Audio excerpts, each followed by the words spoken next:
you. My timing and rhythm is impeccable. You're hanging out in the break room. Rochester's Classic Rock 96.5. WCMF. How's it going, buddy? Pretty good, buddy. What's going on, female buddy? Doing good, buddy. It is going to get warmer today, and it looks like every day throughout the rest of the week. 56 degrees right now, high in the mid to high 70s. Okay. It looks like we're really going to be between 75 and 80 for the rest of the week. All right. Little bit of rain tomorrow, little bit of rain Friday, but the weekend looks like it could be pretty nice. Nice. Why, you're doing the finger guns for some reason. Oh, Oh, all right. it's a finger gun kind of day. This is good. This show's going to be awful. Well, you pointed it No, out. I'm just saying, like, the best comeback. It's a finger gun kind of day. Let's promo that, put it in a commercial for the break room. Well, I could have done a mom joke, but I want to wait. Thank you. I appreciate Wait. that. All right, look, I'm sorry. I'm a little on edge. Why? Well, we're talking about the weekend, and everybody listening looks forward to the weekend because maybe you get a little time off. Sure. But if you have a kid in high school, odds are they're already full into their time off with their summer vacation. Oh, Okay. Both of my girls are on summer vacation, and we have reached the point where I'm done with it. They just started. Shut up. Shut up. What happened? All right. So, like, my youngest has been fine. Like, she's finding things to entertain herself with. She's playing with her friends. She's pretty advanced, man. Projects. Well, I mean, she likes to keep busy. No, she's advanced. Man. She does 2 finger guns. She's got finger gun technology you've never even seen, man. My oldest is like me, where she has no problem just growing roots out of, into the couch. And Yeah. Yeah, being a teenager. So yesterday, I get home from work, I take my nap, whatever. I'm up working on the show, and it's time to start getting dinner ready. My wife's coming home from work, whatever. So I open up the fridge to see what we have, and we got make some veggies, we got some chicken, whatever. We'll figure it out. So my daughter comes down, my oldest. Yeah. It's 7:00. She is wrapped in a blanket. Okay. With just pajamas on. All right. It's 7:00. Yeah. 7:00 at night. It's got nothing to do today. I do not think She worked a full shift on the couch. I do. By the way, that's his whole family back in the day. Blankets and pants. pajamas. What I don't. And they were going to mass. Well, it was blanket mass. I don't think my oldest had walked outside Oh. at any Like point. she didn't. She yesterday. never felt the sun on her face. No, or thing. she did not get out of nothing. Did absolutely nothing. She comes downstairs and she goes, "What's for dinner?" And I explained to her what I plan on making. And she goes, "Oh." She opens up the pantry.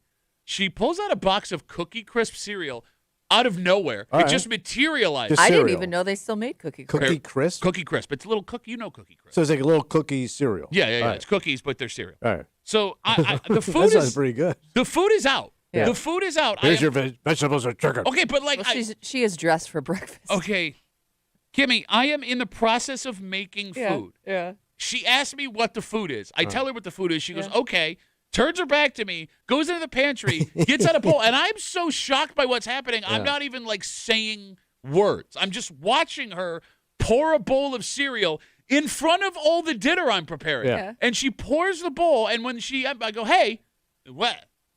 I go, what are you doing? I'm making dinner. She goes, yeah, I'm hungry. I go, dinner will be ready in 15, 20 minutes.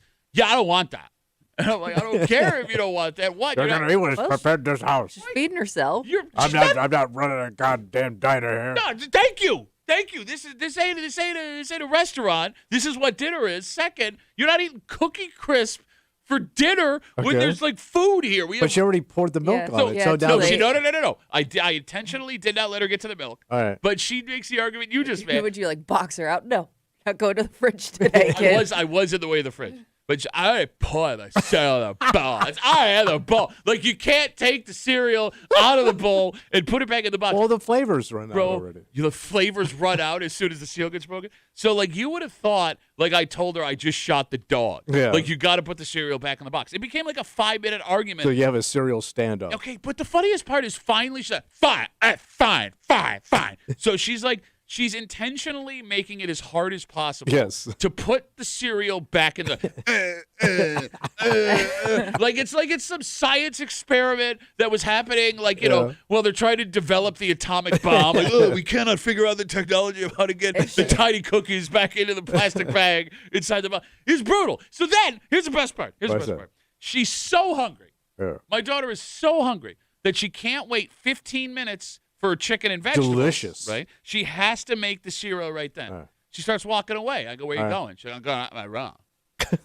And I'm like, well, dinner's about to be ready. I'm not hungry. I mean, you are. You just try to, but no, I'm 15. You're trying to tell me what to do, what to eat. And then she tries to pull the girl dad card. What's that? You're just going to try and tell me what I can and can't eat. Yeah. It's all man control. I don't know how I'm going to do this all summer. Yeah. Because it is not. You're going to run out of cereal. If she really wanted to make a point, she would have opened that garbage and dumped it right in there. I would have lost. No, she knows. Ooh. Why are you? But that's actually a thing you should be furious about. You're in your 60s. Why are you siding with a 15-year-old girl? Because I also was a jerk teenager. Oh, so my daughter's a jerk? No, but I get so far. Hey, Stella. When you get up in 7 hours, Tommy thinks that you're a jerk. No, bro, it's driving me. I'm sure it drives you nuts, but this is like typical teenager stuff. It's He not was like way it's out worse. of the. I know, like He ate everything in the house, and he ate other people's dinners. Right. And they didn't have any money You're right. for other dinners. Preach. Wait a minute. Hold the phone here. What? You ate an entire Hungry Man frozen entree for 6. Yes, I did. By Got you yourself. there. That was going to be for dinner. And by the way, you didn't heat it up. You broke it off in frozen chunks and ate it like an orca would eat a seal. In my defense, with eating the entire family size frozen dinner. And by the way, you were also a chain smoker. Not that. Yes, you were. No, that. when I was eating I was playing football. When I was eating that, I was not a chain smoker. I was a non-smoking. Oh, you were in training. Yes, I was a non-smoking family Salisbury steak eating teenage boy. No, I ate the whole Salisbury steak family dinner because I just got home from football practice. At least I was doing something. I was doing Your something. daughter plays hockey She like wasn't playing 5 days a week. She hasn't been on the ice in like Let 6 her have days. the And you No, never Chris. started. No, well, shut up. None of this matters. All right, go ahead. Look, I'm sorry. No, you're not sorry. I'll make you sorry. But I don't know because like I'm finally at the point where my daughter understands she's like a young adult. Yeah. That I don't have the ability to be like, you're gonna do this right now. Like she's not scared of me. She's starting to anymore. see the weak points and the Yeah. power. They're like the power has all been an illusion this entire time. It's like Jurassic Park when the animals start to figure out where the weak parts in the fence are, It's exactly what this is. and they're coming over. And I'm telling you right now, like this summer is already shot in the ass for me because like the other day, she wants one of her friends to come over, and she goes, "Can my friend Stay over? No, just hang out for the day." All right. And I go, "Yeah, absolutely, yeah, that's fine, whatever. Like I'm gonna be taking my nap." And she goes, "Great." And she goes to run away, and I go, "I can't give her a ride home." And she goes, "What?" And I go, I can't. It's amazing how her voice changes when she doesn't get her way. That's exactly what happens. Like you think I'm exaggerating when she gets mad. It's like, yeah, no, I'm what? Huh? And a well, and a cat, and a dad. Yeah.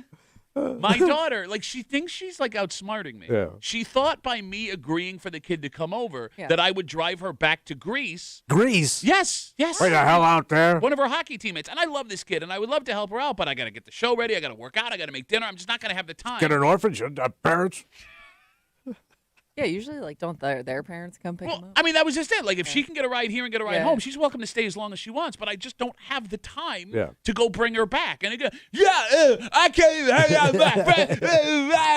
Like every day, there has been a problem because I can't tell her what to do, but also she can't do anything without me doing it for her. And I am losing my goddamn mind, So man. Like you don't want to bring her places, but you also don't want her to get her license and have that kind of freedom either. Well, so no, what do 'cause you really want? The kid can't put cereal back in a box. She's going to operate a motor vehicle. So why didn't you just let her do what she wants, man, and just cut the aggravation? No, because if I let her do what she wants, like she's gonna be an opium addict by the end of the week. Like it's just She's the captain now. it is. Like I'm telling you, man. Sounds like she already is. Yeah, if you kind of give does. if you give teenagers any kind of rope, Yeah. they take that rope and they run as fast as they can. Yeah. And every teenage parent listening right now knows exactly what I am So saying. what do you do? I don't know. That's what I'm trying to figure out. I don't know what to do. You know, one of the problems is you're home.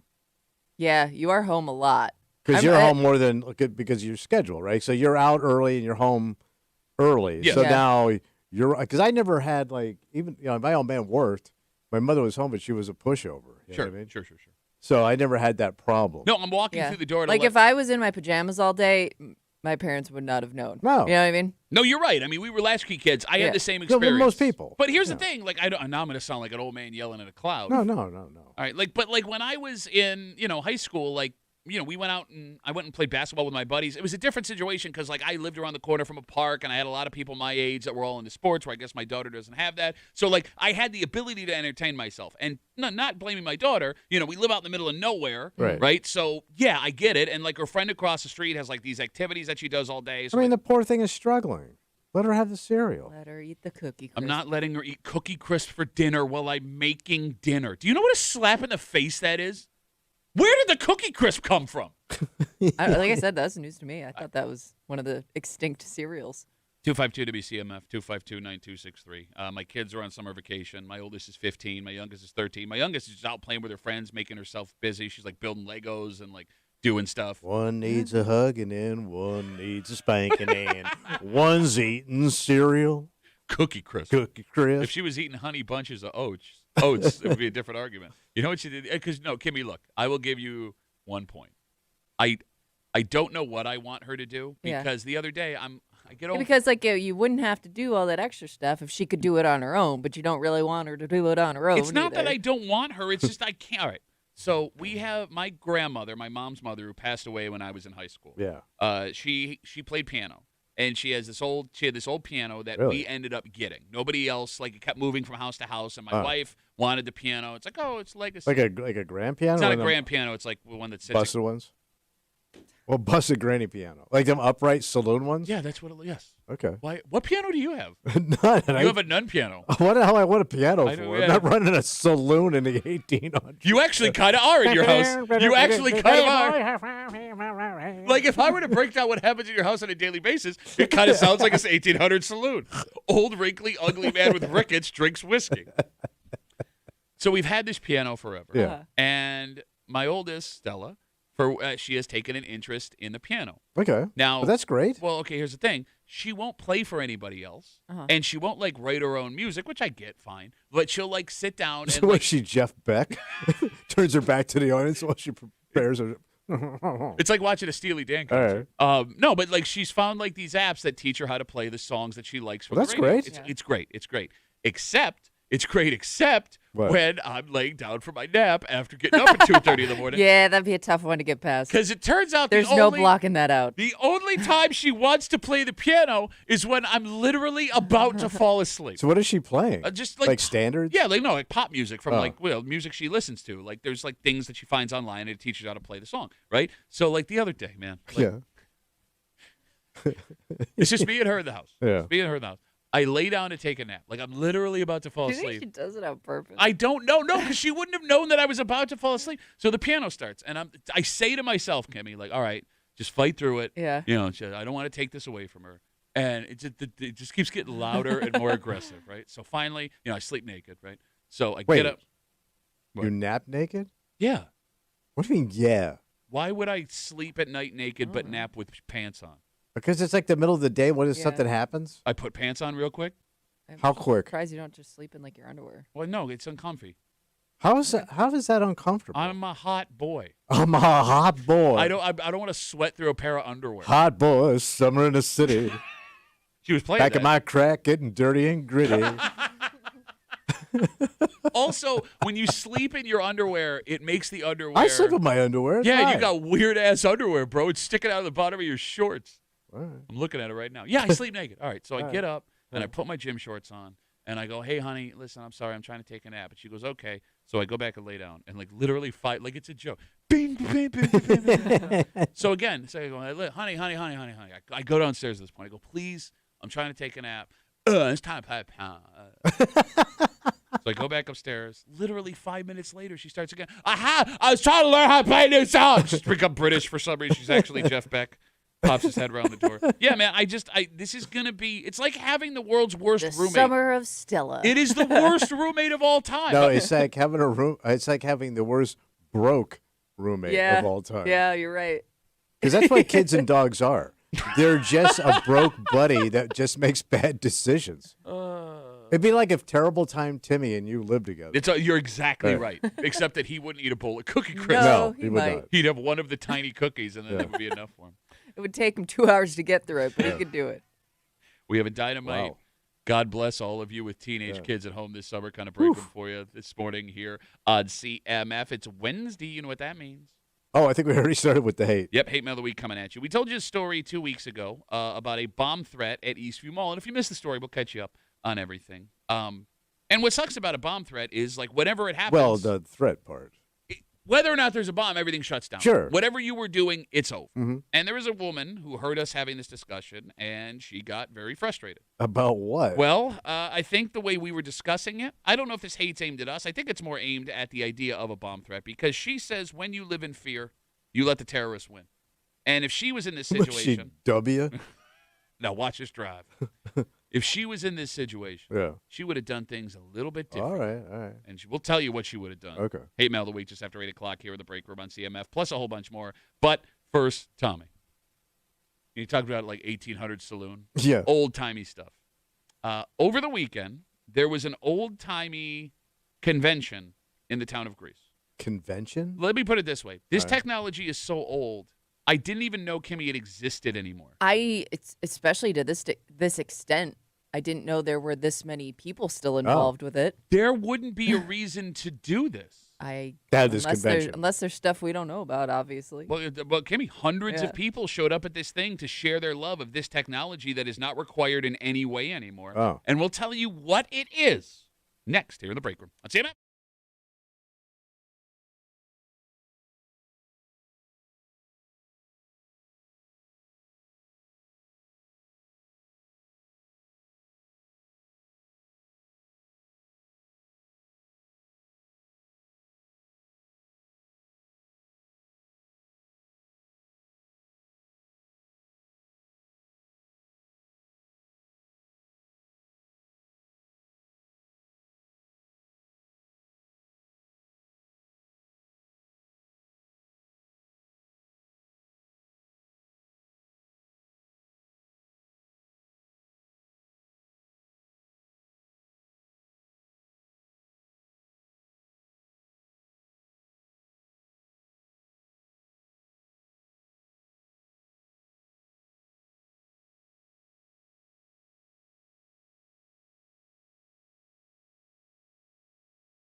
There was a time where this technology was like necessary for humanity. Oh. And then there became a time There was another time. where this became like a fun thing to do. Okay. But time moves on. Technology moves moves on. on. Shut up. Shut up. Technology moves on, and new things replace this technology that All right. becomes obsolete. All right. Except, what happened? Except for this, because this never went away. And I mean, Kimmy, I was unaware that this was still a thing, let alone this many people in our area. Yeah, I felt like if there were people that were into this thing, like there had to be very, very few. So when you say into it, they're just using it for fun? Yes. Yeah. Like a hobby? Yes. Yeah. Oh. You're hanging out in the break room, Rochester's Classic Rock 96.5, WCMF, just after 6:45. This is a good story on the surface, All right. right? Like this woman was missing, and she has been found, and Great. she's safe, and everything's awesome. All right. However, what is never talked about with these stories is the aftermath, because it doesn't seem like there was any foul play in this story that we'll tell you about, which means for a long time, Yeah. a whole bunch of people who loved and cared about this person were worried for nothing. Oh. And we'll get into it just after 6:45 here in the break room on CMF. Did either of you make it out to Hamfest in Greece over the weekend? Oh, my God. That's still a thing? So you knew what it was right away. I Oh, yeah. didn't know. Look at his face. Of course So he I knew does. guys that were Yeah. like deep into this stuff. When I first saw Hamfest, I thought it was some sort of like Ham. food festival. I thought the same thing. I Yeah, had no canned ham. idea that that's what it was called. By Or the way, that's what so- the people who engage. Quick are sidebar. called. If we're going to have a Hamfest, we're not using ham out of a can. I love canned ham. Oh, really? Like canned ham? I love ham in a can. I started a new business, but we don't have time. We got to talk Damn about what it. happened in Greece. All right. So for those who are unaware of Yeah. what we're talking about, we are talking about ham radios. Operators. You got it. Yeah. And And you had to call them operators so they get pissed. So this has nothing to do with any kind of meat. And I just want to make sure I have this right. Yeah. Because I know this was a big old nerd hobby back in the day. Huge. Tommy, a ham radio is something you build yourself that lets you to talk to other people with ham radio? Around the world. Okay. So, but you had to erect like these towers by your house that would like go up 50 and 60 feet. Okay. So, that way you could talk to Singapore in the middle of the night, find out what's happening. Yeah. So Hamfest happened at the Barnard Fireman's Field in Greece. It was the 93rd annual Hamfest out in Greece. They've done this over almost a century, and yeah. it's still so popular Yeah. that they had 600 people. Hammers. Yes, come out to like a flea market for ham radio equipment. There were like demonstrations. There were people signing up for their ham radio operator's license, which apparently you have to do it legally. Okay, And- still. yeah. So over 600 folks. And by the way, they all look like exactly the Yeah. same guy. Yeah. Like, I'll be honest. I'm not Yeah. sure if there were 600 people or they took 600 videos of the same guy from different angles. Everybody has to look like a middle-class Dick Cheney. Yeah, you kind of nailed it.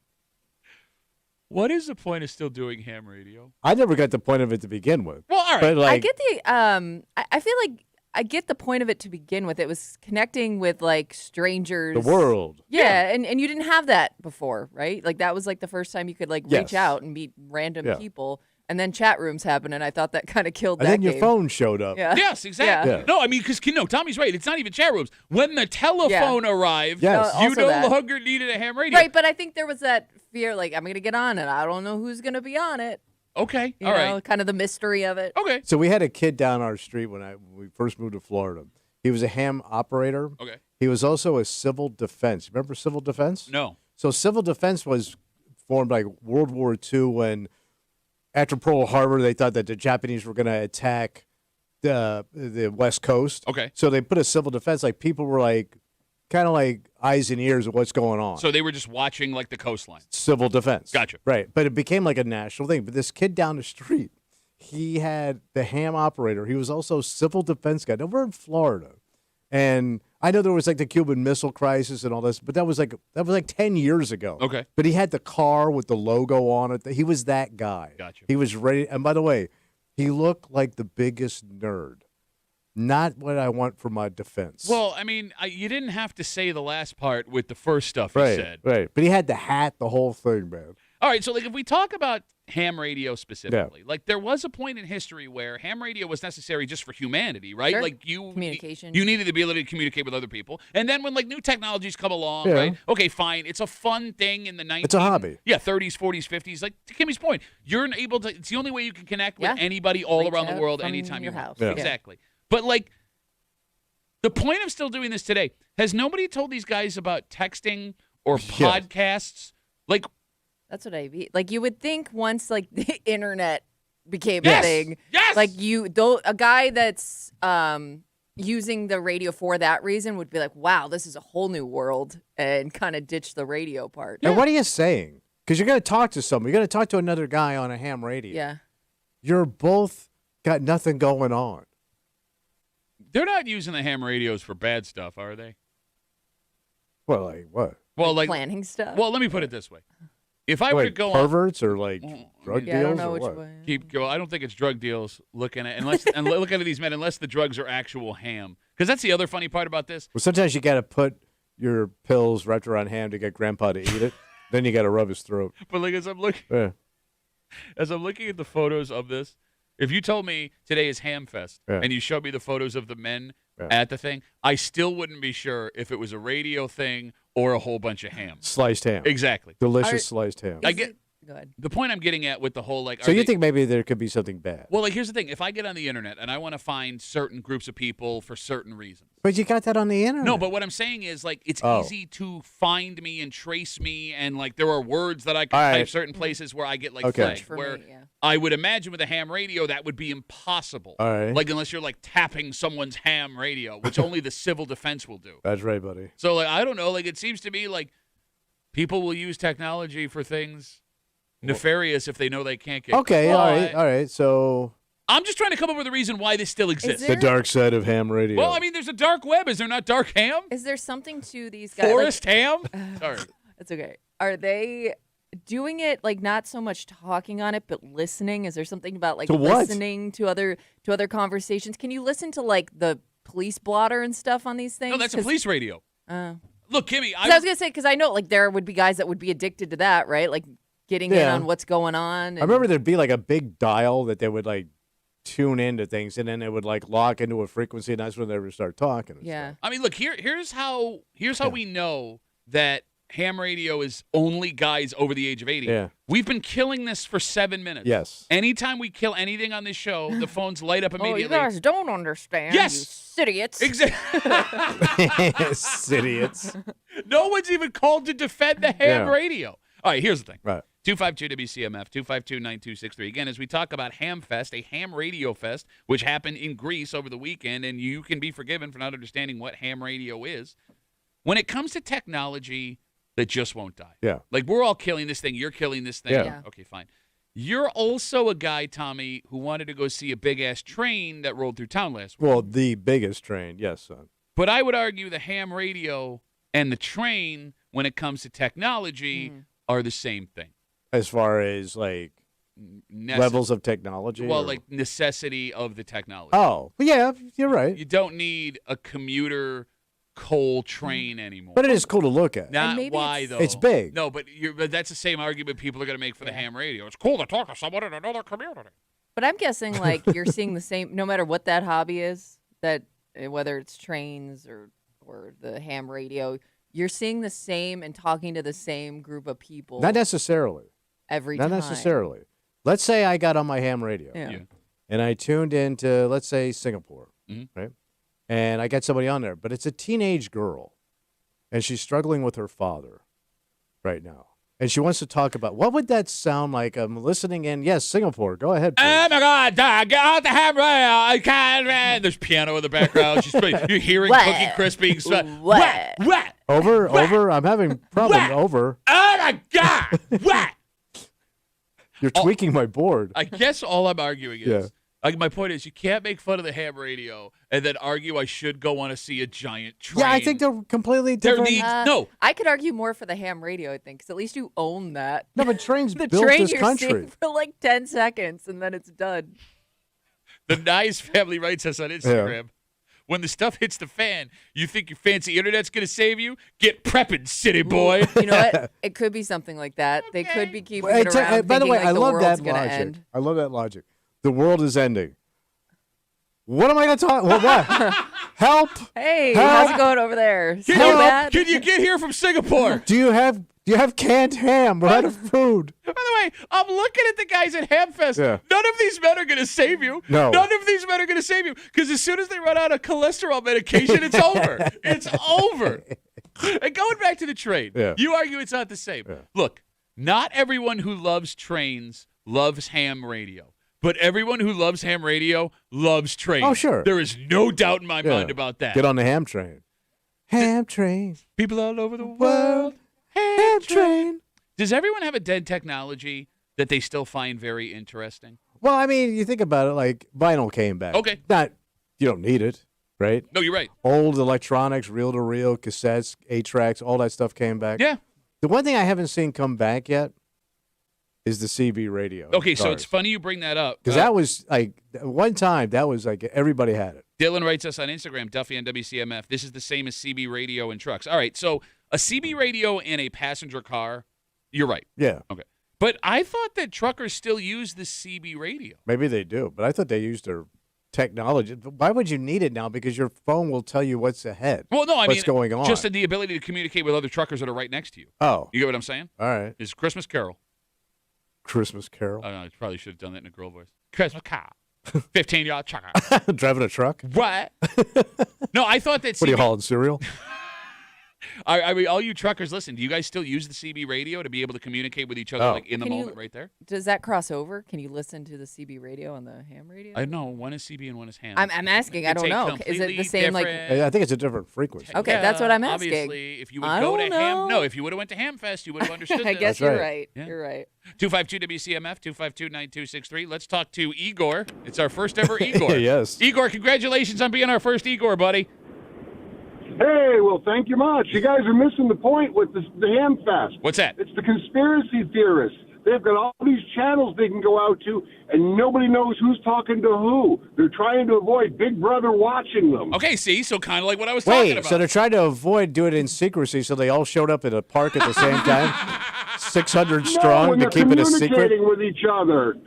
They don't use their own names, so instead of being Tommy and Duffy, you could be, the midget and fat boy and talk to each other, and nobody would know it was you. That's a terrible thing to say about Kimmy. Which one am I? You're neither. You're wonderful. You don't even exist, according to Igor. Girls don't do ham radio. So do you do ham radio, And Igor?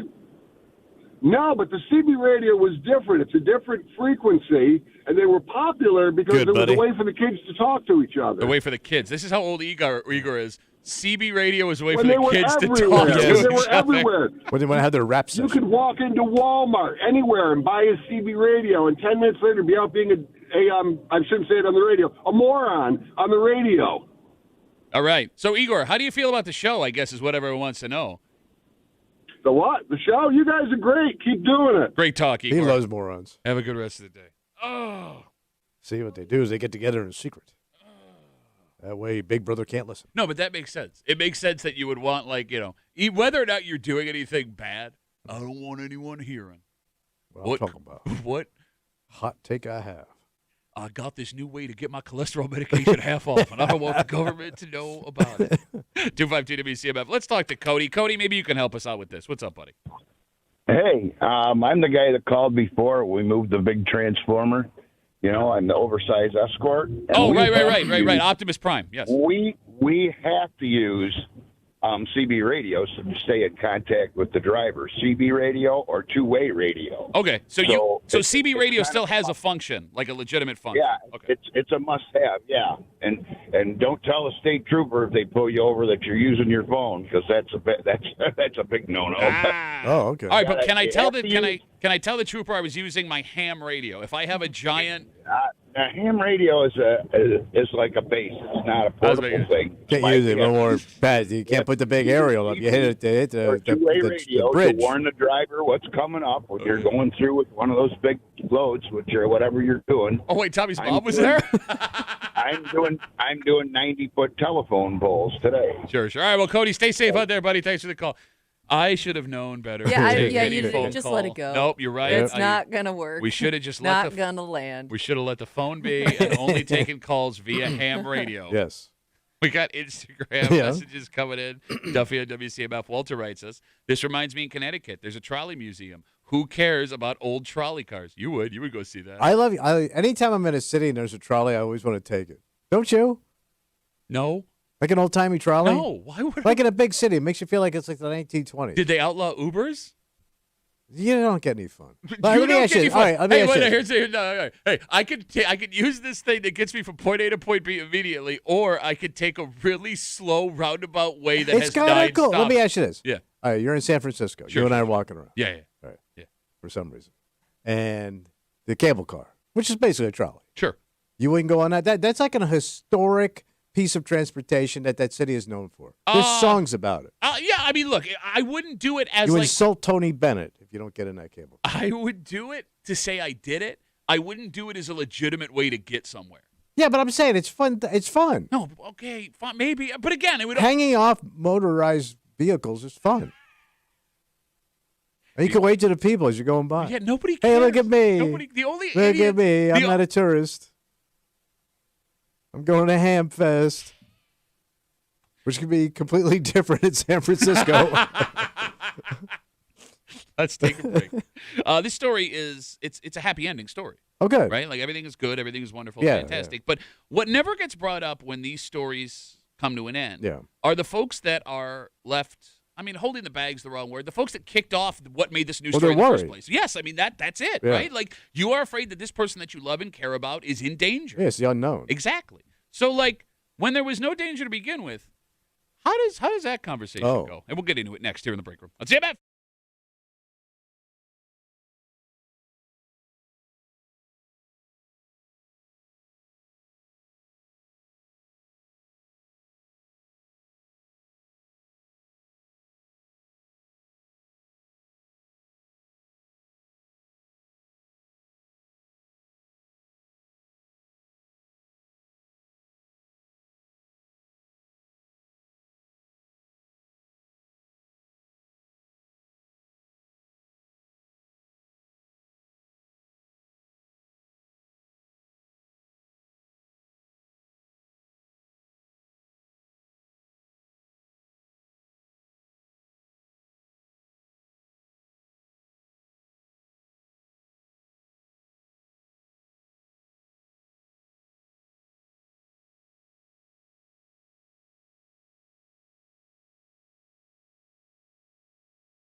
This is a happy ending story. Oh, good. And in reality, even if these people are upset, this is the best way this could have ended. You have this person back in your life.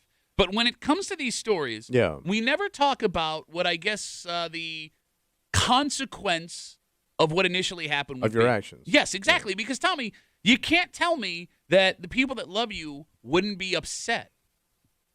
Yeah. If they have a right to be upset. I think they do. Oh? Yeah. Yeah. I don't know the story, but I'm guessing where this is going. You're hanging out in the break room, Rochester's Classic Rock 96.5, WCMF. Just after 7 o'clock this morning, there was a man that has been rearrested on charges that he already served prison time for. Oh. And these charges, although not violent, would legitimately ruin your life. Okay. Because he was sharing with people private photos of folks.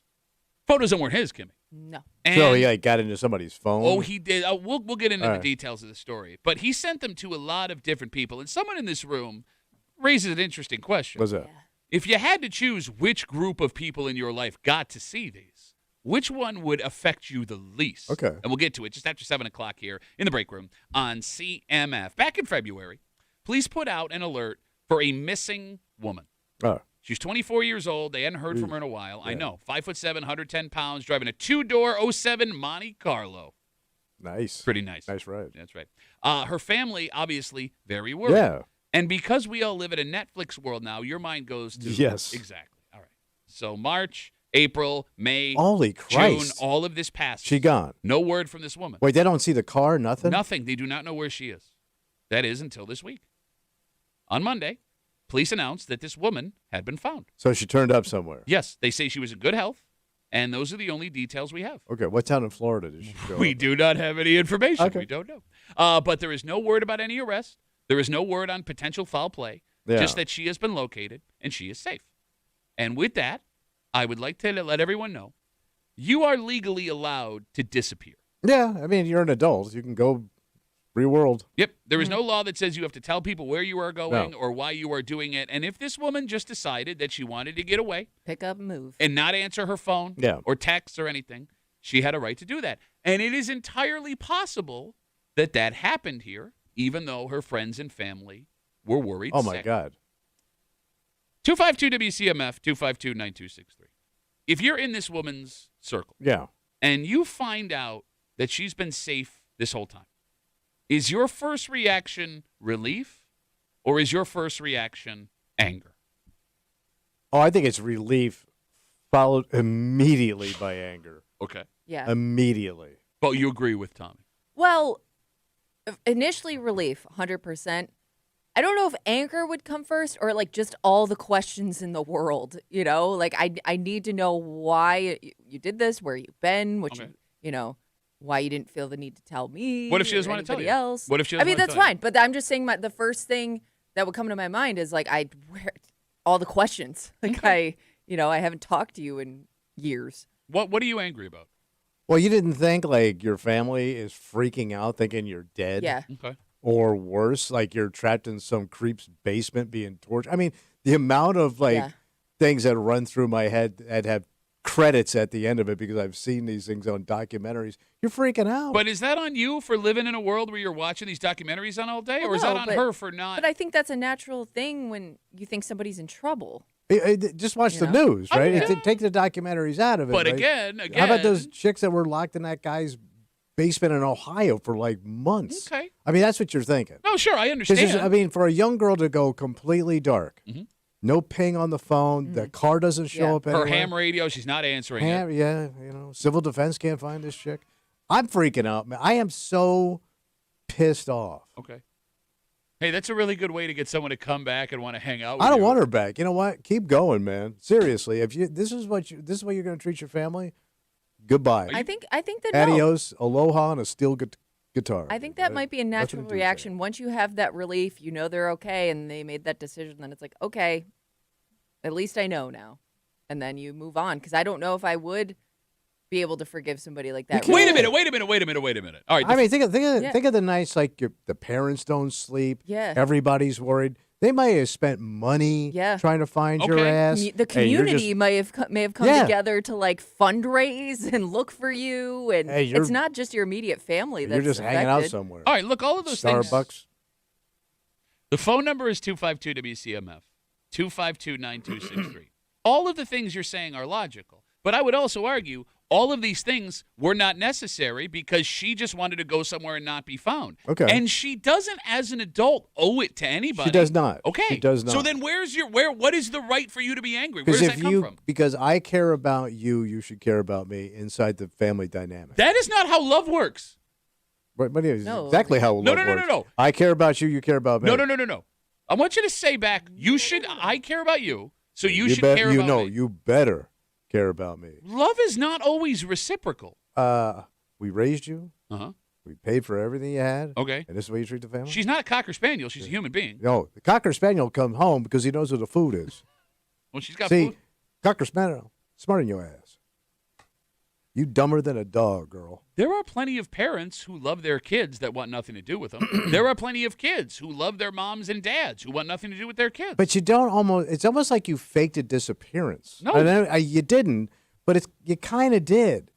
Unintentionally, you basically faked a disappearance. Okay.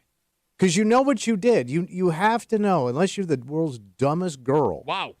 You have to know what you did to your family. Yeah, you could have told one person. Anybody. Said, hey, it's I'm getting out so of here. selfish. You can let everybody know. Goodbye. No, it's so self-indulgent and disrespectful just to people in general. I would argue you're the one being selfish here, and here's why. I don't want you dead. Yes, I'm very selfish. 252 WC. No, that's not what it is. It's that when you get home, I'm going to kill you. That's what you don't have power here. That's what's bothering you, man. You want to control everything. Well, every parent's a control. If you're a good parent, you're a control freak. All right, no way around it. The phone number is 252 WCMF. I'm looking at one. 252-9263. I get the chicken over here. Go to hockey practice. Do your stuff. No wonder she doesn't do what I asked her to do because I sound like that when I'm asked. Yeah. Again, a 24-year-old woman. You sound like a Monte Carlo going down the street. A 24-year-old woman from the town of Greece that has been missing since February. On Monday, it was announced that she's been located. So March, April, May, June, nobody had heard from this woman. And nothing happened bad. So here's the information I have. They said she's been found. She was in good health. There were no word about an arrest, no word about potential foul play. Again, we don't know anything about what happened, but there are these stories of people that just disappear, don't want to be contacted, and it's totally legal to do. Yeah. You are allowed to do that. Going back to what you said a second ago. What's that? You could at least tell me you want to disappear. No, I can't. Because there's going to be someone in my life that is going to try and talk me into coming home, find me, checking in on me. What's going on? Why do you feel this way? And I don't want to deal with it. If I don't want to deal with it, I have a right as a grown-ass person. You do. No, I don't, according to you, because I have to tell you where I'm going and where I'm going to be. You don't even have to say where you're going, but to let somebody know, hey, this is my plan. I'm gonna. You don't have to give any details, but it would have been nice to give somebody a heads up so they're not looking. It's so disrespectful to just people in general. If you give a heads up, someone in your life, a friend, a family member, whatever. Leave something. No, they're going to try. No, okay, but the note, if I leave a note, left forever, don't try and find me, that looks pretty damn suspicious too, doesn't it? Yes, it does. Yeah, Mr. Netflix. No, in your whole, you have to tell me where you are or where you're going or what you're doing. You are opening the door at all times to be contacted. There's 1,000 reasons why someone would want to disappear. And I can understand bad situations, struggling. I don't think you do. Okay, but you didn't fix it. You made things worse. You really did. Why? She didn't have to deal with it. But everybody else did. Now. That's the problem. Not. So the police department probably were looking for this chick. Hey. I don't know if you went to that national registry of missing people, and then that alert goes out. I mean, the amount of resources people had to spend to look for hey, I want to just find myself at a Starbucks in a different time zone, man. It's really weird. Sometimes it's about me. My dad made me eat cereal, and then I had to have chicken for dinner, and I don't like it. And I just need to get away for a while. I get it. Life sucks. It's really weird that a guy who has said into a microphone on the show before that the only happiness I have to be concerned about is my own, all of a sudden is like, oh, my God, you have to let everyone know what to do it all the time. Have your freedom, but verify it. There is something romantic to this idea. Oh, just getting away? Yeah. Oh, sure. Like, I get we all have people in our lives that we love and take care of, and 99% of us would never actually do this. But the idea of just getting in your 07 Monte Carlo, driving away and going where no one else Yeah, knows you. I get it. You're a stranger in a strange land, and you can be whatever you want. Mm-hmm. And think about the pressure of everyone's life right now, right? Like, yes, you're running away. And yes, you can make the argument it's the easy way out, and I guess you can make the argument it's selfish. But when you live in a town like ours, in Rochester, it is easy to get put in a box. If you grew up here, there are a lot of people who have known you since the day you were born.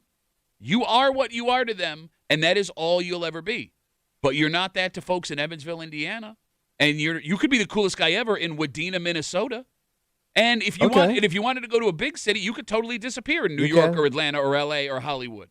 Sunset Strip. Dip, dip, dip, dip. They said a hot rock and roll is still beating. I find it very strange. What is that? With the nomadic life that you led, even to this day, really, where you'll just disappear, that you are so angry about a story that we have very few details. Well, I just feel bad for the family, because families are just basically what's that? Just the mystery of it all. Like, Yeah. it's not even so much that family is like missing that person because they left. It's I don't know what I'm obligated to do here because I don't know what happened.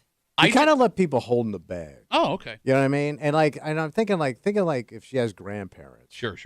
Jesus Christ, man, these people could be 70, 80 years old. They're going to check out soon. They think, am I going to outlive a grandkid? Oh, I get you. Right? I get you. And that's what you put on Granny. No, I hear you, man. And this is all very, kind and, deep and sentimental of you. There's just one thing I'd like to point out. Point out. Yes. Point it out. This whole conversation. Now, I want to be clear. We know nothing about these details. So let's use a hypothetical scenario that you're talking about here, right, where they just disappear. This entire discussion, you have been yelling about their selfishness and what they did and all of this stuff. And you left us holding the bag. But not once did I hear you say, maybe I should look within as to why this person felt they should leave. Because I don't know anything about that. All what I know did I do to make them feel they have to leave without telling anybody? You're absolutely right. Nobody gets there alone or on their own. What happened to your face? I'm just making a point. I made a point face. Is that you make a point face? You just ate a lemon face. So you're right. You're right. Maybe something was said. Maybe it was a bad situation. I get it, but to not say anything is hurtful because not everybody. I was the best father a girl could ask for. Well, no, I was the best grandfather a son could have. Yes. No. I'm not even thinking about just the direct family. I'm thinking whenever stuff like this happens, sometimes you see families connect with other families of people who have relatives missing. And you know what I mean? Yeah, it's you like a start to network. get involved with this network of people. And if I'm somebody who has been invested in this, trying my best to help because I know what it feels like to lose somebody in the same way, and this person pops up because they simply haven't told anybody that they left. I mean, that's hurtful to so many people. I get it. And especially that she's a 24-year-old girl. Okay. Which is an extreme. That's so scary to think about. Okay. Because that's like a young person just starting out in life. You don't really know much. But again, that's a you thing, I not a understand. her thing. I understand. You are responsible for your feelings. She is responsible for hers. And that's what's so great about this. But you're only as happy as your unhappiest kid, right? But why is that kid unhappy if the kid's unhappy in the first place? I do and see, do there and you go. do for Again, you. Again, in I your sent head, you to school. Perfect man. Beautiful home. All the cookie crisps. Oh, you had all the best of the best. And this is how you treat the family? Because a family's a cult.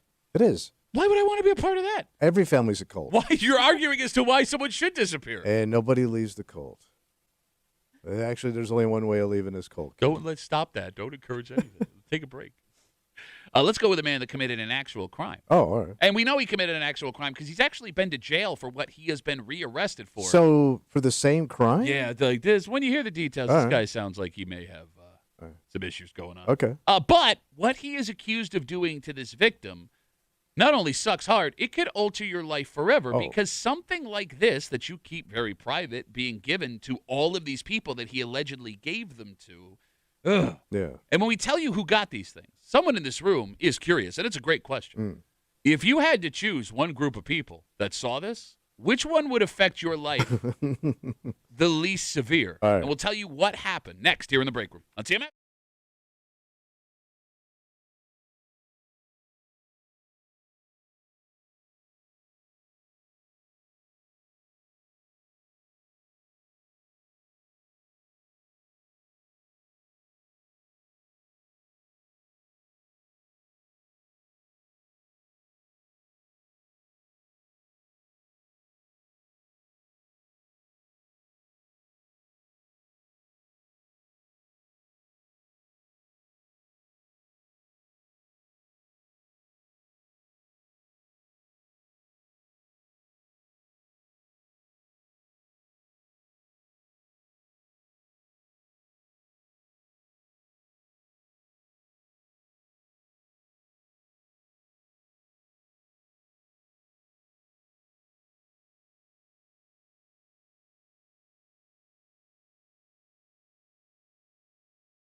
like when it comes to paralyzing you socially, this might be like the number one thing. Oh, really? Because it's intimate, and it's not something you would want any of these people to see. Yeah. And then without your control, they all have it. Damn. And there's a man responsible for it, at least according to authorities. And after we tell you what this man has already been convicted of Yeah. and what he has been accused of again, someone in this room has a great question. Because if you had to pick one group of people that possess these private things of yours, Yeah. which one would F up your life the least amount? Okay. You're hanging out in the break room. Rochester's Classic Rock, 96.5. WCMF, just after 7:25, 7:30. School is coming to an end, has come to an end for kids around here. And motivation during the school year is very important. Yeah. You want to make sure your kids study hard and get good grades Absolutely. and all that stuff. And different parents have different ways of motivating their kids. I found out that my kids have a pretty interesting motivation Oh, that's great. that my wife agreed to. And they're doing really well in the school. Yeah. In the school. Yeah, they're doing their letters and numbers. I know this is something other parents do, You know? and I am vehemently against it. And how this has shown up in my house. Wow. But it's working. Are you sure? Well, they're Is it working, or are we just paying for something that would have been happening anyway? Oh. And we'll get to it just after 7:30 here in the break room on CMF. A 30-year-old man from Hilton Yeah. has been rearrested for a previous thing he's done after an online incident. What do you do? So back in 2023, this man was convicted of cyber stalking and was sentenced to 27 months in prison. Damn. Now, we don't know what he did back then for such a stiff sentence. Yeah. However, we have some new information that might help us figure it out. All right. So this man got out of jail in 2025, and police say right after that, he started committing, quote, online offenses again. Story on 10 NBC says not only did he threaten and harass someone through social media accounts, Yeah. they say that he posted nude photos of this victim. He had? Yes, Okay. to various pornographic sites with the victim's full name. Jesus. They also say he sent those photos to the victim's friends, family members, colleagues, and former classmates. Damn. So, like, blanket the whole thing, man. Everybody you've ever Yeah. met now Yeah, has a seriously. naked photo of you. your ass. What literally, Yeah. what a psycho. Yes. So this man has pleaded guilty to this new charge. We can assume, based on his past, he is looking at a pretty stiff prison sentence. Yeah. Yeah. And I would argue rightfully so. Yeah. Okay. And what is a little alarming about this story Yeah. is this story is more relatable than folks want to believe it is. How so? Well, I would argue at this point, most people have taken a saucy picture of themselves on their phone. Yeah. Is that a fair statement? Something sexual you wouldn't want other people, Okay. other than the recipient, to see. And it would be very easy for someone to pose as a person interested in you and get that photo, Yeah. to get into your cloud, hack your accounts, and get access to those photos. Yeah. The point I'm making is becoming a victim of this crime is not out of the realm of possibility for everyone that has ever taken a nude photo of themselves. Okay.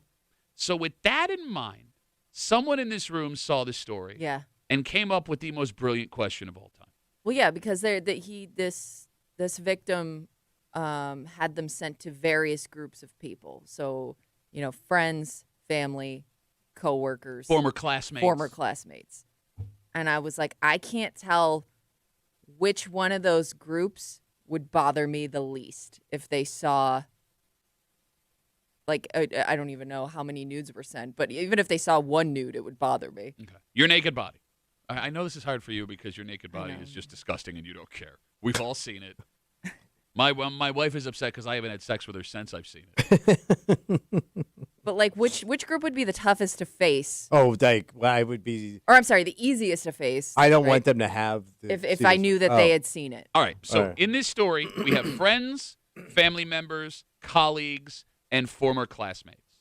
Tommy, of that group, which would be the one you would not want to have your photos? I would think the only one I would worry about is if it costs me financially. Okay. Because at my age, I don't care about the rest. Okay. So if it got here and I was fired because of it, that would bother me because I'm fired. All right. So Other than that, I don't care who sees it. Okay. So let's back up real quick. Do you think the average job would fire an employee if they got unsolicited naked photos of them? Because you didn't do anything. Yeah, No. you're a victim here. Yeah. But it would affect your workplace. You know what I mean? Okay. All right. So It may affect how you show poor judgment. You don't get that raise. You don't get that promotion. Whatever. So you're saying coworkers is the one that would bother you? The Yeah, most? anything that affects your bank. Okay. At my age, that's all I care about. Anybody else was look at my wrinkled ass? Have at it. I love how you think that your family members seeing. Could you imagine having to sit across from your stepson, stepdaughter, daughter-in-law after they saw your Because penis? it would affect your wife too, not just you. I understand that. And but you know they're going to blow it up and make fun of your body. Oh, my, look. My they- so they God. blew it up and they're mocking me. Ah, it looks like a windsock at an airport that got caught in a lawnmower. You were saying, Kimmy, I'm Because sorry. they would also have to start thinking, well, like, he sent these to my mom. Well, Why? Like, why did my mom think this was sexy? well, I mean, we're intimate. We're in a relationship. Yeah. No, but she's right. I think it's a teachable moment What's that? that there's nothing wrong with the human body. We all have the same stuff. There's nothing to be ashamed of. It's not a sin to look at a naked body. It's all, if you believe in this creator, this is what he made, and this is exactly what I he think wanted it's you less- to Oh, look wait. It's- I thought the teachable moment was we really need to keep an eye on Mom because she's making terrible life decisions. That's the second teachable moment. I think it would be less about the nudity and more about the pose. It's the shame. All right, let me It's a shame. Let me Because ask- they would have to see what you think is sexy. Like this. And that's the embarrassing part. yeah. if you're watching the live stream at yeah. WCMF.com or YouTube, the Break Room This WCMF is on how- YouTube and Twitch, I would like to apologize. Why the thumbs Why up? would you use Why that the angle? thumbs up? Thumbs up. See this penis? Thumbs up. Thumbs up. Thumbs up on this penis. Same size as God. my penis. Look, And at we've look been at my thumb. Look at my penis. we just got thrown off of YouTube. We've been banned from YouTube forever because of what you Hold just on, I'm did. stuck. Okay. All right, Kimmy. Yeah. Of that group, your Man, friends, sex is hard. your family members, your colleagues, or your former classmates, which one having your nudes would bother you the most? I do think it would be coworkers, and not so much because I think I'm going to get like fired for it. It would be more, how do I move on from this? And you're always going to feel like you can't get that respect Right. back. Like Okay. they've now seen you in the most vulnerable position. Yeah, if we and, saw- Literally and figuratively. And Like if I we don't saw know- pictures of Kimmy. yeah, what? And we would talk. Uh-huh. What would we say? We were right. I knew it all along. I would like to go on record as saying I've never discussed Kimmy's naked body Thank you. with Tommy. Of course we haven't. No, but you just said that. Yeah, you did. No, but we would. I wouldn't. I was Oh, wait. So I- you're telling me if we both got that nude picture of I Kimmy, am not going to you break wouldn't down. even say, you wouldn't even, No, I would not Oh, say no, no, Bro, I'm no. telling you right now. No. I'm telling you right now. No. There are very few things that are sacred in this I world wouldn't between us. look. I am not I- looking. But wait, let's say it was said picture brand new puppy, and you open it up and there's my penis. Okay, yeah, no, but I'm just saying if somebody told, okay, Which kind of looks all like right, a puppy. I'd take that back. What? Because I was going to say, if somebody told me, oh my God, have you seen the picture of Pat or Tommy? I wouldn't look. I wouldn't want to look. But that doesn't apply to all coworkers. Okay. Because we'd all be in. I'm going to look If at it was anyone. certain people. I mean, the curiosity is going to get to you. You want to I look would at not- naked Kimmy. I would I not wanna want to look look at at either any of you, naked and I'm person. not. No, I'm not lying. I would not want to see either of you in that position. I am asking specifically. Yeah, You go get ahead. an email, and the header of the email Yeah. is Kimmy naked. is naked. Kimmy is naked. No, I'm not going to open up that one. You but if literally I, just said said any you would. coworker. I but would if say I I know would do it for there's one, everybody. but if I opened it up and looked at it, it wouldn't shock me. You wouldn't be shocked by naked Kimmy? No. Her husband is shocked every time he sees it. How is that even So possible? you wouldn't have a problem clicking on it because I'd be like, I don't think I wanna. I don't think I want to go there. I don't think I want to know. Okay, I'm a free spirit, man. I'm a creep. People I are wanna see all all bodies nudity. are beautiful. All people. It's all God's creation, man. All right, I'd like to. You get weirded out when Breezy down the hall doesn't wear a bra. Yeah, you get silent. Yeah. Silent. Yeah, true. All right, maybe. I don't know. All right, 252 WCMF. I'd like to do a quick sidebar from the conversation before we get What? back into it. All right, Kimmy said she Yeah. wouldn't want to look at either of us naked. All right. You have no choice, right? 2 emails come in. Yeah. You have to look at one. Tommy naked in a sexy pose or me naked in a sexy pose. Okay. Which one are you choosing? Yeah, maybe show you. It'd be like this. You know what? I can't even go based on who I think would be hairy or less hairy. Okay. Well, I'm more veiny Yeah. 'cause I had the very. He probably thinks this break is about him. Take your time. I kind of thought this was an easy I pick. kind of look like an old iguana. Well, you- that I died. think. Oh God. An old iguana that died. Like this. He's still got his thumbs up, though. Yeah, well, it's stuck. It's from What kind of rigor pose mortis. are we talking? Like bathroom mirror selfie, or like how much am I seeing here? All right, so that's no, yeah. Let's go bathroom mirror selfie. You are getting shoulder to toes, face, head to toe, completely naked, But just standing there. and a sexy face too. We're both gonna do like our you want it face. You want that? You like that? Are we? I think I'd pick Tommy only because I already know he's gonna be gross. Ooh, I won. I don't know if I should be offended, but wait, say that again. I think I'd pick Tommy because I already know. I'm already expecting like dried up lizard. Are you worried I'm not going to be gross naked? Is that No. What's more of a No. concern? What would bother you more? If you open it up and I was super gross naked, or if you open it up and I wasn't gross naked? What's more bothersome? I know you're both gonna be gross. What the hell? I work out. What the hell? I work out. I go to the gym. I am on a very healthy diet. Yeah. I eat very light. We've seen you I'm naked. slim. I've also already seen him shirtless. Okay. So I kind of got half the image already. And I have a nice crank. And I shave my crank. And I'm sure in the picture I would be Okay, you know, so there you go. Less hairy, less hair. I would have a full stiffy. There you go, Kimmy. Okay. You asked for that. Oh, I did. Tommy with a regret full stiffer. There you go, Kimmy. Stiffer. Enjoy Tommy with a stiffer. Your full stiffy I Tommy know. email. This is a mistake. 252 WCMF. Again, we started this conversation talking about a 30-year-old man from Hilton. He has pleaded guilty to charges of cyber stalking and cybercrime. He had already done jail time for this, 27 months in prison for a charge back in 2023. This time, police say when he got out of jail in 2025, he started committing online offenses again. Story on 10 NBC says not only did he threaten and harass someone through social media accounts, he posted full nude photos of the victim to various pornographic sites with the victim's full name, along with sending those photos to the victim's family, friends, colleagues, and former classmates. And Kimmy's question is, which one would bother you the most? If your friends, family members, colleagues, or former classmates got your nude photos. So if we walk through this individually. Yeah, walk me through it. All right, like personally. Yeah. Family wouldn't kill me. Like my parents diapered me. I shared a room with my brother. He's seen me Yeah, naked but you're 1,000 forgetting times. kids because Yeah. kids would also be involved. Okay, yeah. If you're a parent and Oh, you have, if you're like your daughter? Look, my daughter seeing me naked would be bothersome. I think because that's the parent-child dynamic would be the one that's the trickiest in the family situation. I think I can explain that to them, that this is what your mother likes. Oh yeah. When it comes to friends, Yeah. I think that's also easy to explain Yeah. away. It Well, would- your friends also know like probably the They don't most intimate care. stories about you, right? Yeah. Like they're the ones you talk to about this kind of stuff. And you have no friends. You've probably left. seen They're all nudes they've gone. received. yeah, I mean, it You leaves have us. like 2 buddies left. I'm trying to think. Like most of my male friends have seen me naked. Well, yeah, not by choice. Well, I mean, I play hockey, right? Like I go to the, I'm naked on a pretty regular basis. Like it leaves former classmates and coworkers, classmates Who cares? out of sight, out of mind. Yeah.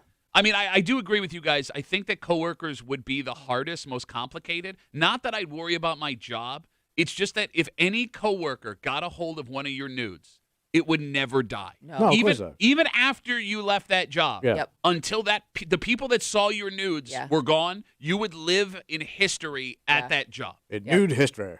Like, think about how much your relationship would change with Billy Kidd if tomorrow we came in and there's a sexually charged picture of him emailed to us. Nothing but boots on, damn. son. Oh my God, that would be awesome. Billy's a great guy. He's been here a long time. He is a consummate professional. Yeah. But trying to have a conversation face to face with that man due to no fault of his own, because we saw him all naked, Yeah.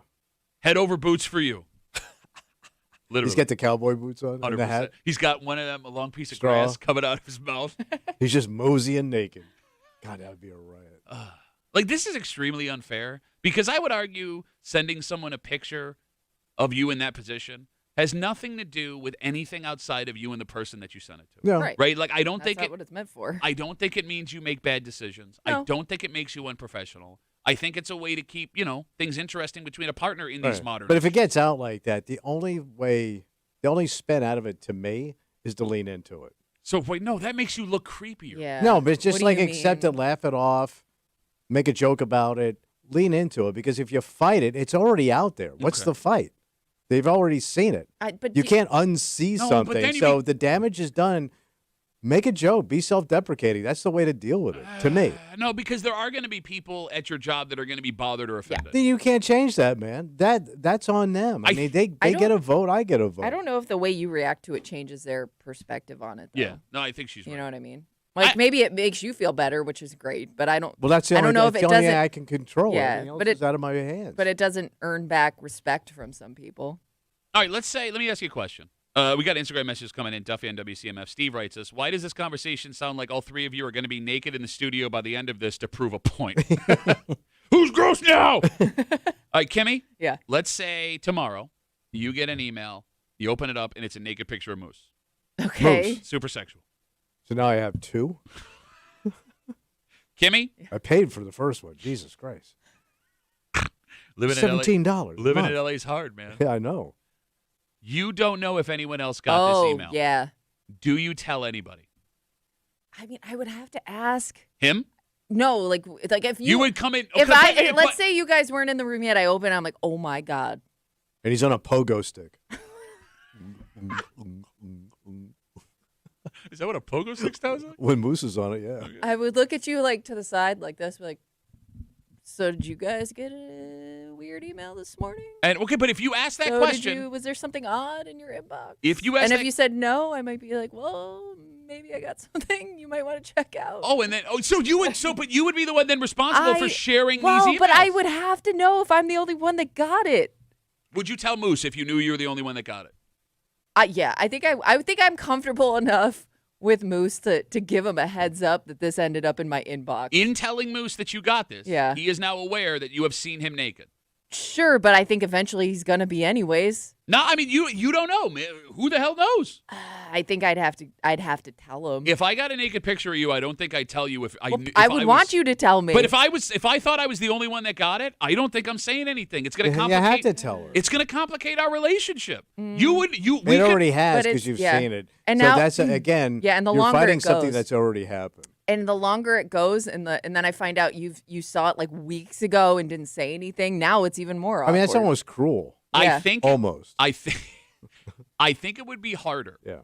for the person knowing their coworker saw them naked than the person who saw their coworker naked. Right. Like if I saw Kimmy naked, with all due respect, I think I could just continue to have the same relationship. I don't think it would alter us in any way. Okay. However, I think if you knew I saw you if naked, I knew, you knew, I knew. exactly, that's where it gets complicated. And I think it goes the other way but too. I still think you want to be in the loop when it comes to your body.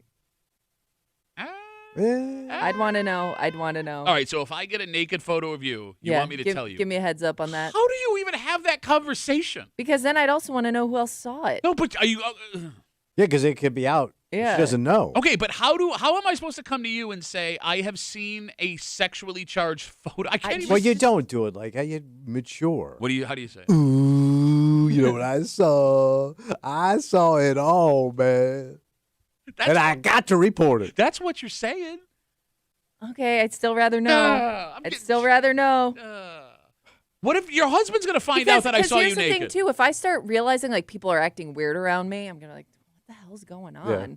Like nobody's gonna act normal if they all see it and I don't know. I think I can act normal if I saw you I don't naked and you think you didn't know. can. I think I could. I don't. I think- would be. I couldn't do it. I would be now that I'm thinking if about I it. saw that, if I opened that up to Moose in the morning, I can't have a conversation with him until I tell him what I saw. Wait, if you saw a picture of me naked or Tommy naked, it would alter the relationship you have with us. It wouldn't alter the relationship, but I would.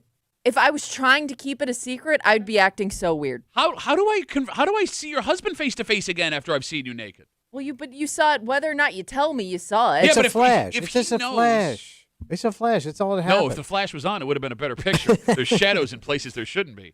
Yuck. All right, let's take a break. Well, don't do that. Yeah. Hey, saw your wife. Ugh. Oh, what were you thinking? What a mistake. There are different ways to motivate your kid. Yeah, And I would argue that motivating your kid to get good grades would be probably the biggest motivation. sure. This has existed for a long time. All right. And there are parents that swear by this, and there are parents that despise this. Mm. I am in the despise category. Well, because you never got this option. Well, bro, here's Even the if thing. you were nailing it, you weren't getting this. But I would argue if your kid is nailing it, you don't need to do this. That's right. Doing your job. We'll get into it next here at the break room on CMF.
The school year has come to an end, and parents are now getting the full scope of how their kids did over the last school year. And when it comes to motivating your kids to get good grades, there are dozens of ideas, right, from hundreds of different parents. But I would argue this one has always been the most controversial.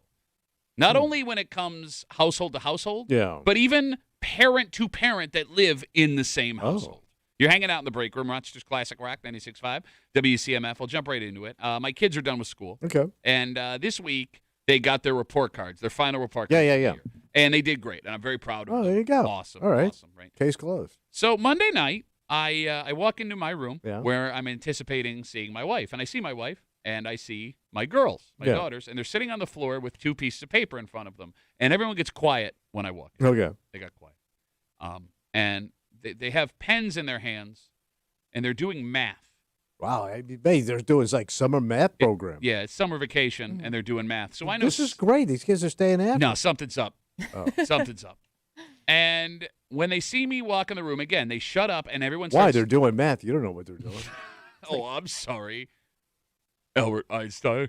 No math, no one.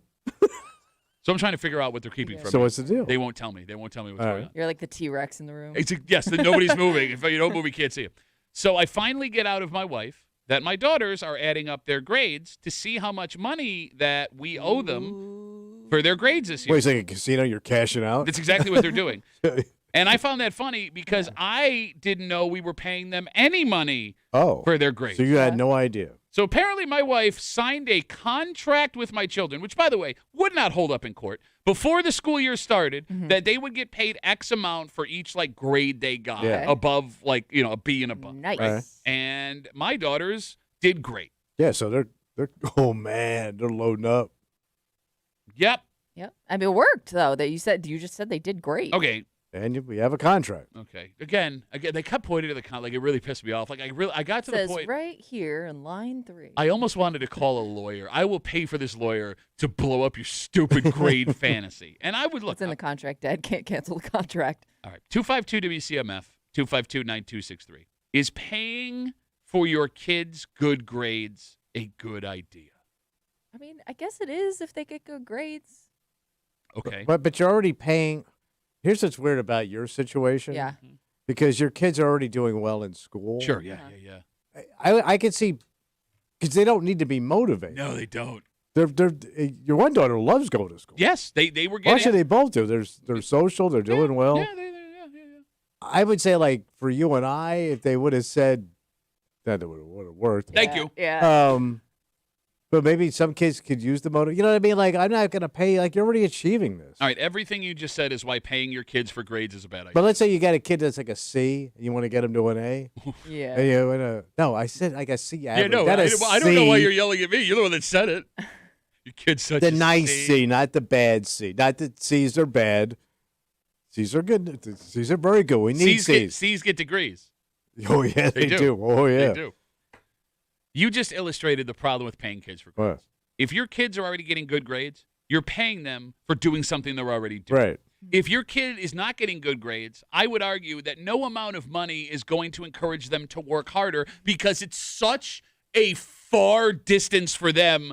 The work they would have to do for the 50 or $100 that they're going to get out of it. It's a bonus. But it's not going to work. It's not going to motivate them. But you can't be cheap, Dad, and pull this off because that's what my dad tried to do. Okay. $5 for every A. Well, back then, that was a lot of money. You can go to Gadzooks, buy 6 T-shirts. Because even me at, 15, 16 was like, nah. Okay. It's not even a bag of weed, man. So it didn't work for you.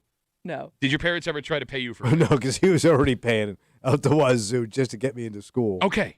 So, yeah, it wasn't happening. 252 WCMF, 252-9263. I would argue that payment for your grades is an easier path in life. But they do have to earn the grade. So, no. I mean, they did put in the work. If they're getting the grades. No, the point I'm making is if you get good grades, your reward is not money. It shouldn't be money. It's the easier path in life. You have more options if you get good grades. You shouldn't be motivated by $100. If the bigger picture of life is not enough to motivate you, what the hell's $50 or $100 going to do? What does the bigger picture of life look like at 14, 15 years old? I mean, you can't explain that to a teenager. Okay, well, then maybe we got bigger problems then in this family. I mean, you're going to go to work, and they're going to pay you. Right. And they may pay you a bonus for doing a better job. Okay. So this is kind of what this is. So right? that's the argument my wife made last night when we got into a discussion about this. My wife says paying kids for grades, we're investing them, it's an extra incentive, and that's how work works. But it creates false expectations in that way. What do you mean? Well, for example, there are things we should all be doing at work that don't tie directly into more money. Okay. Do you understand what I'm saying? Yeah. Little habits that if you do them, they could equal more money and opportunity maybe down the road, right? But you're not going to get paid in that moment. That's what grades are supposed to be. I don't need my kids getting into the real world and expecting to be paid extra for getting to work on time every single day or finishing projects that are expected to be done in a timely manner. That's what we don't get paid for that. No. If you do it, maybe eventually you get promoted and you make more money. All right. That's how this works. That's what expectation is. You're ruining the expectation of work for my children. But they did achieve everything, and they got the grades because in the end, the job is to get the best grade. Right? Yeah. Not get on the bus on time, not get dressed, and not be tardy, and talk back to your teacher. The end is the grade. Okay. That's the job. Yeah. And you're rewarding the job at the end, so they should get the bonus. No. What? No. And you always take the money. In the end, you want to teach your kids, bottom line is get the money. Take the money. No, that's also a terrible. You don't always take the money. The money is not always the most valuable thing. No, that's not true. I don't care who's holding that money. No. You take that money. Okay. And when you go to the bank, they don't ask you, hey, where'd you get this money? They just want your money. As a parent, Money. It's a money grab, Stop baby. saying money. Stop saying money. It's all about as the a money. parent, wouldn't you be more worried about what they do with the money than the money that You you're invest paying it. them? See that piece of property over there? You buy that piece of property. You buy gold and wait. Well, that's the other funny thing What? is my wife, God love her, she grew up a huge nerd, right? Yeah. So she's like, well, the kids can take the money and they can put it in an account. My daughters are Not a already, chance. it's already spent in their head. Not a chance. They're going to buy Nitos and Starbies. Especially and in the summertime. Yeah. Oh, Starbies. 252 WCMF. I found out last night that my wife has decided to pay my kids for grades that they got this past year. I was not told about this. And I walked in on my wife and two daughters adding up all the money they were going to Cash it out. Let's talk to Desiree. Hey, Desiree. How are you? I'm good. How are you? Good, Desiree. What do you got? All right. So my thing on paying for grades or honestly making money on anything is if the person, whether they're a child or an adult, is whether they are money motivated or not. And not everybody is.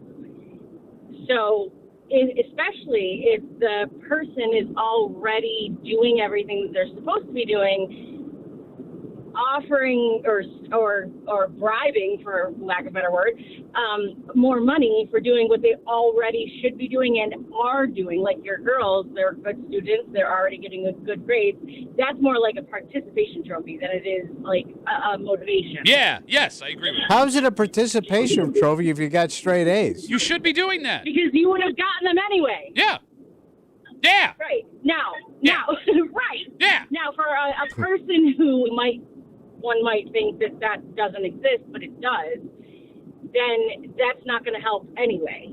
So it really depends on the person, whether they're a teenager or they're an adult. Yeah, whatever. Yeah. Thank you, Desiree. Have a good rest of the day. I don't know. All right. Would you be proud of your kid? Like, I'm thinking, because she's talking about people who aren't money motivated. So let's say, like, my dad throws out a price for each A, and I'm like, too low. No, that's what my oldest did. And I start to negotiate. That's what my oldest did. Because that's a skill. Yes, it is. No. And that's a skill you need. But it's only a skill when the other person is a good negotiator, which my wife is not. I got her to marry me. Right. So they see that. Yeah. They see the weakness. That's who you want to negotiate with because you're going to get more money with the weaker negotiator. I'm so mad about this. And my wife did not include me in this because she knew I tried and It's shoot it down. kind of funny, too, because you're already paying for them to go Yeah, to school. that's the other kind of thing for us specifically is I have to pay tuition for them to go to school. Yes, that's true. And then I'm paying for them to get grades. We got Instagram messages coming in, Duffy on WCMF. Adam writes us, my mom and dad always either give my son a gift card or cash for staying on high honor roll where I can still be the dick and say those grades are just expected. So those are coming from the grandparents. Yes, that's what it sounds like. Yes. Oh, wait, are grandparents on the hook for this? Well, I mean, I guess it depends if grandparents And I want don't to like be. this anymore. Oh, what happened, buckaroo? Yeah, this is no good. No money for grades.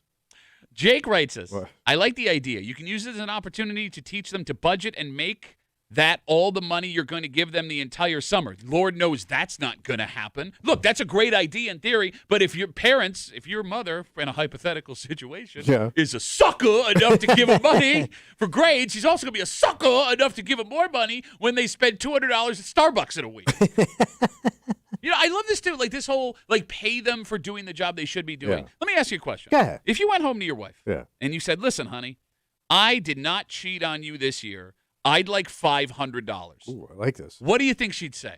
I think I'd be talking outside the house. Okay, that's the same Yeah. exact thing. Think about the stuff you do on a regular basis that doesn't involve your job. You think you should be paid for it? Hey, would you ask your wife to pay you for doing chores around the house? No. No, you wouldn't. This is that. What if your somebody's grade starts to slip in Okay. a class, Okay, something. yeah. I mean, this could be a way maybe to try to motivate them to work a little harder. Yeah, no, that's a good idea. Let the kid learn that when they start Well, to they could fail, be there's learning more that. incentive for. No, you don't want that. So how do you motivate them? I think they have to grasp the idea that what they are doing here affects their future. So how do you show that? How do you show somebody their future? It's impossible. Okay, you everyone's got a family member. Oh, so you point busted family. member. Everyone's got a family member. You invite that if their grades start to slip. You say you want to be that person? Nope, you don't even have to say that. You invite that family member over for dinner. And you have them regale everybody with their stories and ask them how their life is going and all these things, right? And then when they leave, you simply say, they had the same grades you had when you were in high school. And you stare them in the face, and then you walk out of the room. What night is your father free? It's a bad example. That guy's like me. He fell backwards into total luck. Mike writes us on Instagram, Duffy at WCMF. He says, it's technically not their money, so you can always go in their room later and take it if you need to pay the electric bill. Okay, all right. I don't know, man. It's just, I feel like we're creating false expectations for our children. Are you afraid they're going to don't be money know. grubbers? Well, I mean, money grubber is the wrong way. I don't want them to be motivated solely by money. But what else is there to motivate? A good work-life balance. But I don't care think about. I don't think paying your kid for grades is going to make them only work. I mean, they're probably motivated by money anyway. And there ain't no work-life balance. That's my dad's generation. That's been dead for years. No, I'm telling you right now, man. There are jobs that you may have the ability to get that pay you more. That's going to wipe out anything else you can do outside of your job. It's not worth it. But you may have to take that job just to get to the next level. All right, man. let me put it this way. When it comes to my specific kids, Yeah. my biggest fear is now that they know they are making money for doing well in school, Yeah. anytime my wife asks them to do something above and beyond, they're going to say, pay me. And Well, I do don't. they? I mean, do they do that? Well, yes. I mean, every teenage Well, then kid. couldn't you make the argument? Because I mean, chores, stuff like that. I Yeah. mean, there have been kids for every generation that got paid to do chores or paid to mow the lawn or whatever that task was. I mean, is that not the same thing? Look, I'm fine with that. And actually, look, I'm But some parents would argue you're supposed to do those. look, things. I'm kind of in that boat, but if my wife said I want to pay the kids to do the chores around the house, I'm fine with that about teaching them a budget and a little bit of money stuff. But it's kind of the same thing. It's not the same thing. It's outside of my Well, house. Why don't you go talk to the yeah. school about paying you for it? See what they say. Christina makes a great Talk point. to a priest. Duffy at WCMF, easiest way to get us on Instagram. Christina writes, if your wife is giving your daughters money for good grades, then Pat, she should be giving you money for holding down a job. I- Yeah, that's a great point. Ooh. I'm coming in and I'm working hard every day. Where's my money? I have a question. Gimme. If they decide that they want to go on to college, Yeah. don't you kind of get money for good grades in terms of like a scholarship? Okay, so let the school handle it.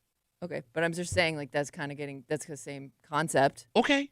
I'm getting paid for my good grades. Look, you'll eventually get a job where they pay you for working hard, is what they tell us, Mhm. right? When that happens, God bless you. I'm not paying for it. It sends the wrong message. Boy, the money matters? Yeah. The whole thing runs on money? I love how you always argue about money matters when in your life you have been able to get by not making any money, just living off of people who have money. Right, I'm a money grubber. Yes, you are. Yes, that's a thing. Yeah, I It understand. works. And I don't want my kids to be like you. You could actually, Yeah, he didn't get paid for his grades. I put it on my taxes, money grubber. All right, let's take a break. Speaking of money grubbing, Who's grubbing? they officially opened the new Buffalo Bills stadium yesterday. Oh, Cut the ribbon. how Kimmy, come this wasn't a bigger thing? I don't. Well, It felt. The whole thing felt weird. I'm glad it wasn't a bigger thing. Why? I also think there have been so many steps in this whole process that this didn't feel like the grand opening. Yeah. No, you're right. You're Yeah. right. I don't know. It was an odd time to do it. I watched the video yesterday. Did anyone else kind of feel weird and uncomfortable seeing this thing get opened up? I don't know. Well, I think it would have been grander. Okay, it's not totally done yet. Yeah. Yeah, but I mean, that's if you're part going of to it, open too. it, maybe that's the point. Like, it just kind of like, We'll get into it. We'll do it next here in the break room. Let's see.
It's what Bills fans have been waiting for. What's that? And it was a big deal. Oh, boy. They brought out all the biggest names in Western New York to open it up, and you had all the news people there, and I'm sure you saw the videos of folks walking through it, and I don't know, it just feels it's off, man. Yeah. Something feels. Okay. Just about that particular day or in general? I don't know. Okay. You're hanging out in the break room, Rochester's Classic Rock, 96.5, WCMF. Coming up in just a little while. It's Wednesday. You know what that means? Oh, we're going to get a little hate. Yep, hate mail of the week. It turns out, according to this woman, we've been handling bomb threats all wrong this whole time. Because an incident that happened out in Eastview Mall has her ready to tell you how we should be dealing with it. And we'll get to it. Hate mail of the week just after 8 o'clock here in the break room on CMF. Yesterday, the new Highmark Stadium in Orchard Park was officially open. Yes. They did the ribbon cutting. If you didn't see the videos, they had like all of the Western New York celebrities. All the politicians. You got it. Governor Terry Pagula was there. Some of his kids, Jim Kelly, Thurman Thomas, members of the franchise. All right. They gave speeches. They did like kind of fireworks stuff and a Bills logo. They then opened the place up and they let news reporters walk through with cameras and show you the field. Been in there the whole time, by the way. I saw nothing new. No. I saw nothing new. It's like it's somebody taking you through, and I'm like, doesn't look any different than the last video. Thank you. I'm glad you said that because I thought I get why they have to do it. Look, if you care, I'm sure you saw all the videos yesterday. This feels weird. Oh, weird how? All right, first off, it feels It was like underwhelming. Okay, well, it's not all the way done yet. What did you expect it to be? Well, I thought they would have timed it better with some event. Yeah, coming up. Right. So, like, more pizzazz to it. It's like the middle of the week, middle of the day. Let's just get this over with kind of a thing. After you spend all this money and all this anticipation, it just seemed like the timing was piss poor. I mean, it does kind of feel like it happened faster than it should have. And you don't have to rush it. You could do this whenever you want. There's no set in stone when you cut the ribbon. I mean, I am curious if there was a reason they did it yesterday. Maybe I don't know. Yeah, it's a little confusing. Is that because they already did the whole we pass the keys over to the Bills thing, right? That like that already happened. Yeah. So what was the significance, I guess, of cutting a ribbon at it looked like something they had to check off a list. Yeah. All right, done. But why not do it, to your point, like do it when the fans show up for the first time? Like seeing people going through the doors for the first time. Like the first preseason game even would have been better than this. I guess the argument is you don't want all those important people out with a bunch of drunks running around the stadium. Yeah, God forbid. But then you just made it feel exclusive. Well, that's the other funny part. Is they invited some of the folks that worked on the stadium to sit in the chairs, which was funny because it was like the most obvious, like, see, you people get to be here too. But that guy might not even live here. Bro, that guy can't afford a ticket into that stadium. True like that. I'm watching these guys in their hard hats and their vests. And I'm like, that dude ain't going to be able to go. The last time he's there. Unless they gave them a ticket for working on the stadium, how is he getting in? That's true. And it also kind of felt like a family reunion after somebody died because, like, in the background of this new stadium opening is the old stadium being knocked down, which was, like, deeply disturbing. I don't know. And it also kind of bothered me, like, all the reporters going through, like, look at this and look at this and look at this. And I was like, yeah, there's nothing going on to look at. I don't know. And it's not your job to be, like, salespeople for the That's Pagulas. true. Like, That's I'm true. just saying, you know what I mean? Like,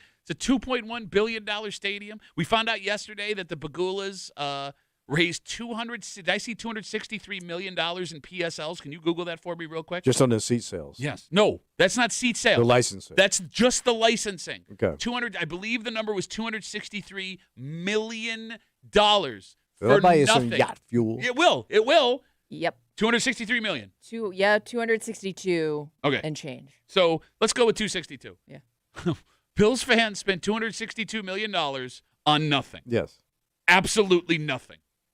Yeah, Yay! and the funny thing is, like, none of them are actually invested in the building because it's the county's building. It's New York State money. It's a weird. But you know what I'm saying? Yes. Like the county owns the building. Yes, but they're like weird. So like Bills get advertising. And I get it. But this, that, the other thing. But like, I don't know. Like there was no fans there. Yeah. No. I mean, the fans, to Kimmy's point, should have been there. Well, it's kind of. I mean, it's kind of the process in a nutshell, right? Like we're going to do this, and we're not going to consider the fans. Like had some, even if it was just a limited amount of fans. Like I don't know. It felt funny to me in terms of like it still feels very exclusive, and I mean maybe that's what they want it to feel like. Why would you want that? I don't know. Why would you want it to feel Because exclusive? we're all paying for it. Well, but here's the thing. Like, the way the sports league works the best is when the most amount of people are able to give you their money. I would argue. Is that a fair true. statement, right? So, like, you said it feels exclusive. It almost looks like now it's been designed to be that's exclusive. what I'm wondering. Like, maybe it's just a part of the whole process now. Like, the other funny thing, too, is, like, they're like walking through the club area. Like, look how nice this is. Look how nice this is. Stuff you're never going to see. You're never going in there. What? You're never going to be No, in that I'll buy a place. ticket. No, it's like when people are like, wow, Oak Hill's pretty nice. Cool. Go to the gate today. Knock on the door and ask if you can get in. It made me so mad. I am so mad about this. It's so heartbreaking. And it frustrates me even more when I see, I can't wait to get in there. Like, I have season tickets. I bought them against my will because my brother talked me into it. I'm furious that I did it. I am so mad I did this. Well, hold on. Now, you haven't been to a game yet. You pump, Yeah. Shut up. Once you get in there and the excitement of the game, it'll be fun. Maybe. Maybe that's a saving grace. Do you think some of the, the reporters that are in there every couple of weeks, like, do you even think they're like, all right, what else can I show in here that's something new? Well, whatever it was, they didn't find it yesterday. Yeah, because there's nothing going on. Yeah. The club part really pissed me off. You talking about like the skyboxes and all that Okay, stuff? so they showed the suites, and then they have like 4 different what they call club areas. Levels of, yeah. Yes, where like, one of them is you get to drink next to where the Bills walk out of the tunnel. Yeah. You can like high-five them as they walk out. Another one is like on the second level, and it's like access to exclusive seats and like all you can If drink you and work all you for can eat. this specific company. Or if you Like, want to pay $1 billion, right? And it's like, it was almost like, hey, it's not enough that you probably can't afford a ticket in here, right? Like that's enough. Okay. Also, not only can you not get in here, if you're in here, Yeah. you're definitely not getting in here. You want to see the third level of access you won't have inside All the right. stadium? You want to hear what your boss's boss will be talking about the one time they get to go in this thing 3 years from now? And they name those sections too after usually like former players. Oh, right? no. They're all sponsored now. Oh. Like, for that example, makes it's like the sense, Seneca yeah. 1 Club okay. or Ooh, that number one Yeah. club. Who don't want to be number one in the number one club? Players Club, baby. Yeah, like I'm looking forward to now because we've seen everybody's, interaction that's been in there. But like I want to see it from like the fans' point of view now. Like I'm excited to see after they do that first scrimmage in the stadium what people say about their experience at the stadium because it's again you're only going to get like a limited view because you're not going to be allowed in all those other parts. Yeah, I don't know. Look, everything you guys are saying are right about this is right about the stadium opening yesterday. When the games go and when everything starts happening, we're probably going to forget about it. And Especially if the team's good. And I'm Yeah. sure the fan experience will be Yeah. wonderful, and the sight lines are better. It's just I don't know. I don't think we should lose sight of what we lost here. Because But yeah, I would argue we Well, didn't gain anything. You can go look at those those videos are pretty depressing too. I mean, Just it's the buyer's stadium being remorse, right? leveled. You got it. Now you're starting to second guess yourself. Well, it's Because now it's here. But it's only buyer's remorse if you were excited about it. And I would argue the majority of Bills fans weren't excited about this. Like, we paid $263 million as fans in PSLs for something we didn't want. We didn't want this. Yeah. Like, Some people had to wanted to get into a new stadium and get out of that rickety building. Says man who never went to the stadium. I'm telling you right now, if you walked around that parking lot 3 years ago and took the temperature of the fan base and asked them, do you want a new stadium, 80% of those people would have said no. I'm telling you. Do you think I'm wrong there, Kimmy? I don't know. I think there were people excited about the idea of it.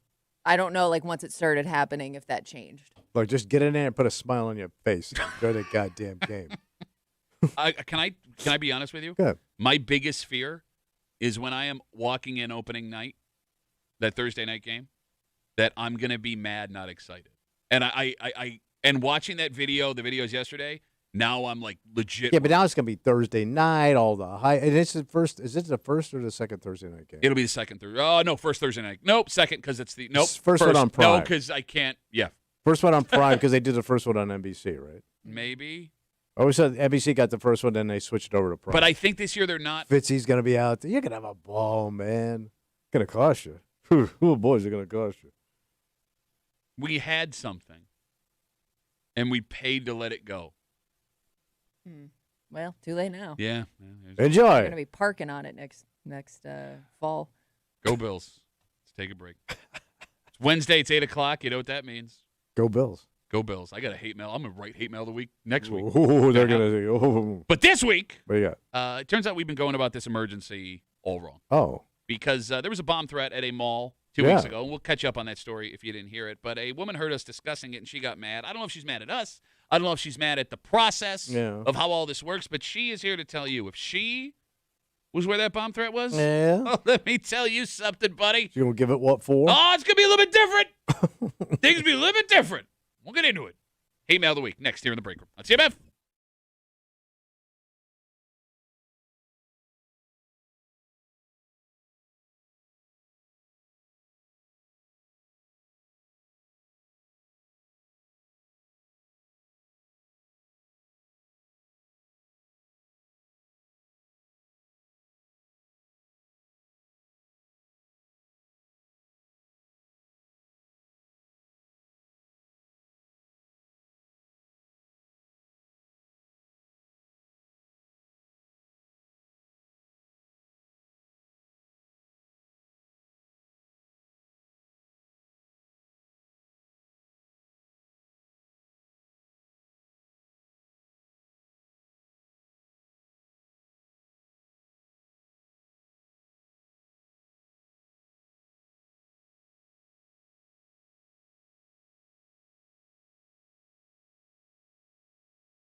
This is not something we deal with on a daily basis. Oh. In fact, if it does happen to you, maybe it happens once in your life. All right. Yet at the same time, it's become so common in the news, it's not even something most people are concerned about when it does happen anymore.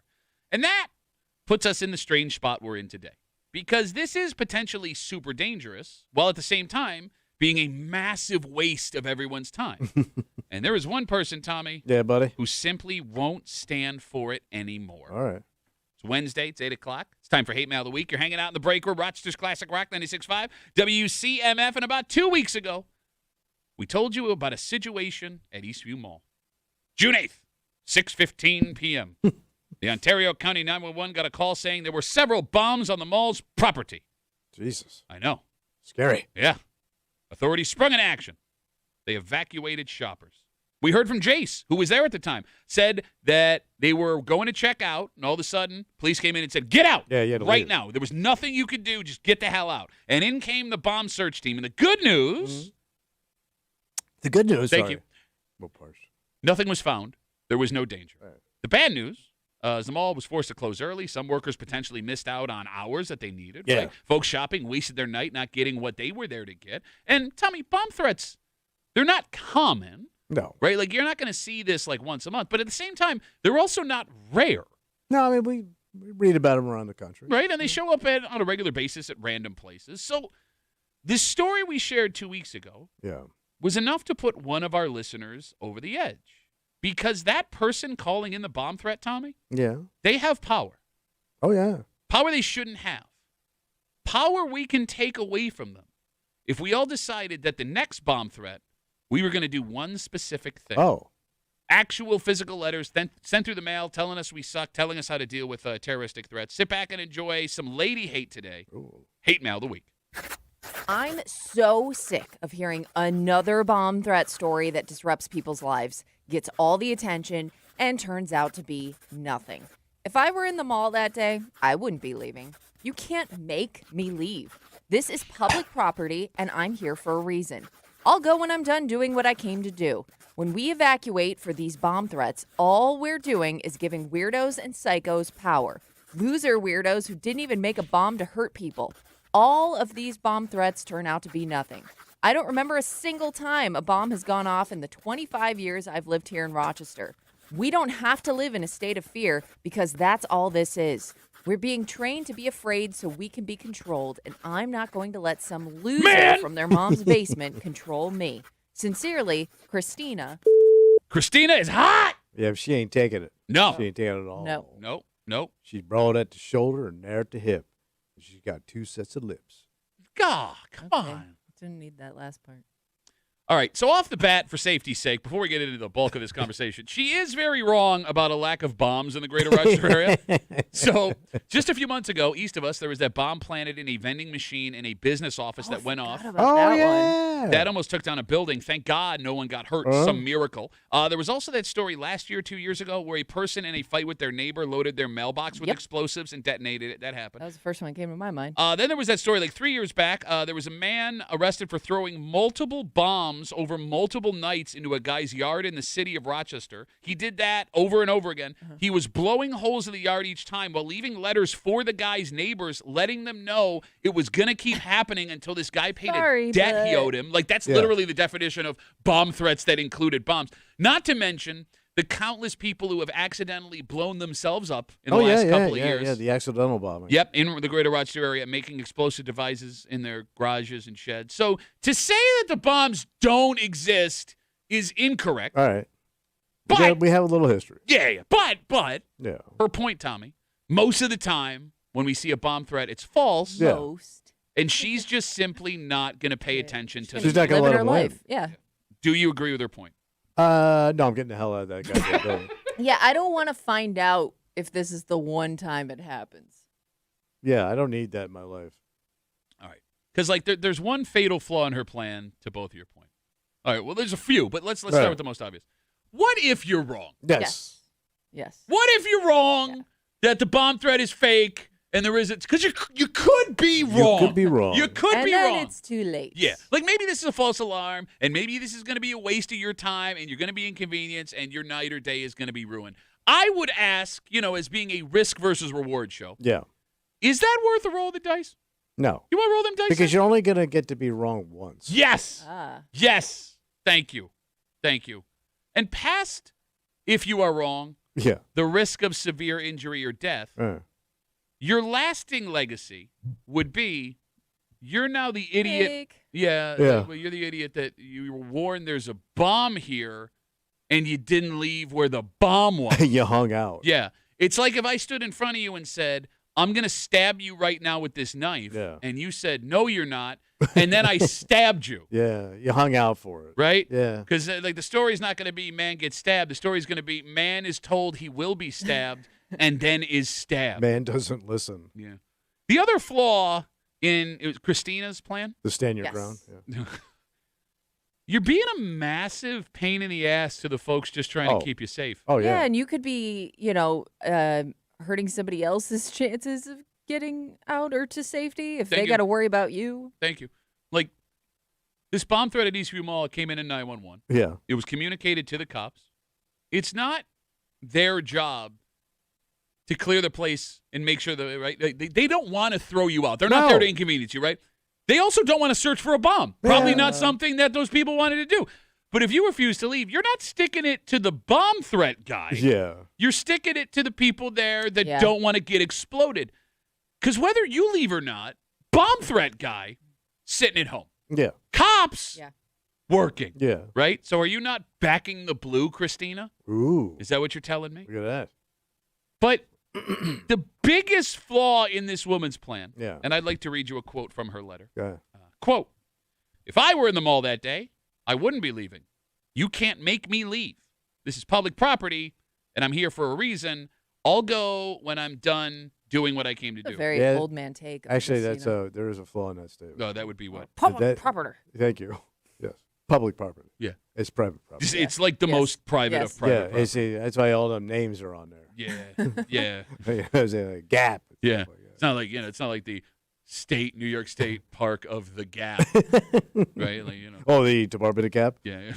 Because like they can make you leave. But past the point that it is private property, that whole I'll go when I'm done doing what I came to do.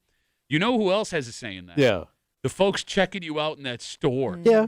Because you know who probably isn't going to hang around to see if the bomb threat's real or not? The person checking you out in that Part-time store. Oh, I'm getting Employee. out. If I'm working Yeah. there, man, any excuse. Yeah. Thank you. Right? And what are you going to do? Not Just- worth that paycheck. No. But you're going to shoplift Yeah. when that person Yeah. ends up being Yeah. like, I'm out of here, deuces? And I think this might be the most bothersome part of the letter. What's that? Because, like, if you, on your own, want to risk your safety under the threat of a bomb and hang out in the mall, Yeah. right? Fine, right? You'd just be hurting yourself, right? You were given the information. If you get injured or die, you were given the information to save yourself, and you chose not to. And, look, it's unfortunate, but Yeah. you made that choice. But the idea that this woman Yeah. would be willing to risk someone else's safety for a pair of jeans. Yes. Yeah. What point do you think you're proving? No. To who? Right? Yeah. Yeah. Because I There's get- no awards for this. Thank you. Like if there was one person that refused to leave the mall, Yeah. and the cops came out after and were like there was no bomb. It's not like 13 Wham's going to run up with a microphone and be, let's talk to the brave woman who didn't leave. Water jeans. She stood up to this anonymous bomb threat person. And I guess I've heard people make the argument like you don't want to give in to these people because it does encourage people to do it more for the attention, et cetera, et cetera. But I always wonder now how many of the threats that are made are a lot of the times they're not even coming from a local person. So that person that called that in or made that threat, they could be doing it in mass quantities and they don't know whether or not you left the mall. Sure. They're not even going to threaten They don't local, know whose you know? day they affected. All you the know? good jobs. They're going out of state. Yeah. 252 WCMF Hate Mail of the Week. A woman named Christina writes us after the bomb threat story that shut down Eastview Mall 2 weeks ago. Says that she's sick of these bomb threats, that we are giving these people making the threats too much power, that she's not leaving the mall if there's a bomb threat because it's public property, which it's not. And that she, by not leaving, is showing these bomb threat douchebags that you can't do anything to bully us around. I'm not giving you the satisfaction. I understand her frustration. And I may even agree with the whole idea of you are giving people that shouldn't have this power. Attention. What they're looking for. Exactly. Yeah. I guess my question is, outside of the terrible ideas that this woman provided, is there anything else you can do from making what has to happen every time there's a bomb threat? Because I can't see another way. Yeah. No. You have to get safety first. Right? You got to clear the joint out. Yeah. Just in case. Is there something we're not thinking of? 252-WCMF, 252-9263? Like, short of having, military people walking every inch of that place on a 24-hour basis. But that wouldn't stop anything either. Because if somebody still made a threat, they'd still have to probably shut things down, right? Right. Because it's just a threat. Troy writes us on Instagram, Duffy and WCMF. This broad sounds like the most entitled, self-absorbed Pittsford woman ever. She made it all about her, total disregard for safety of others. Who the hell's to say that her life and her schedule is the only one that matters? That is bothersome, too. What, the arrogance? Well, just like her, hey, I need to get a candle, so you should potentially risk your safety. Candle? Well, no, but what it smells like popcorn. Okay, I'll give you an example. Ryan reminds us, and I forgot about this. I'm sorry, Kimmy. Ryan says Thompson Hospital in Canandaigua had a bomb threat last week. They did. That did happen. If your argument is, I need medical care, and I'm not leaving. Yes. There's a debate to be had. Well, that's there. life and death. I'm in pain, right? Something is wrong here. This is necessary care. Yes, no, I would still say get the hell out of there, right? But I would understand that person's take. To say, I need my Auntie Anne's pretzels and no bomb threat's going to keep me from getting it makes you such a douchebag. Like standing your ground at Abercrombie. Isn't teaching anybody a lesson. Which, by the way, might be a chemical weapon with all of the perfume and cologne they spray inside that place. True. But if I was at Starbucks. Yeah. And I'm like halfway through my order. Yeah. Come on, Mark. Are you kidding me right now? No, I'm not. He's not. He's not kidding. No, because I can take it with me. You'd be upset that the barista. I'll get out as soon as you give me that coffee. I'm out. Yeah, just wrap it up here, man. You're halfway through it.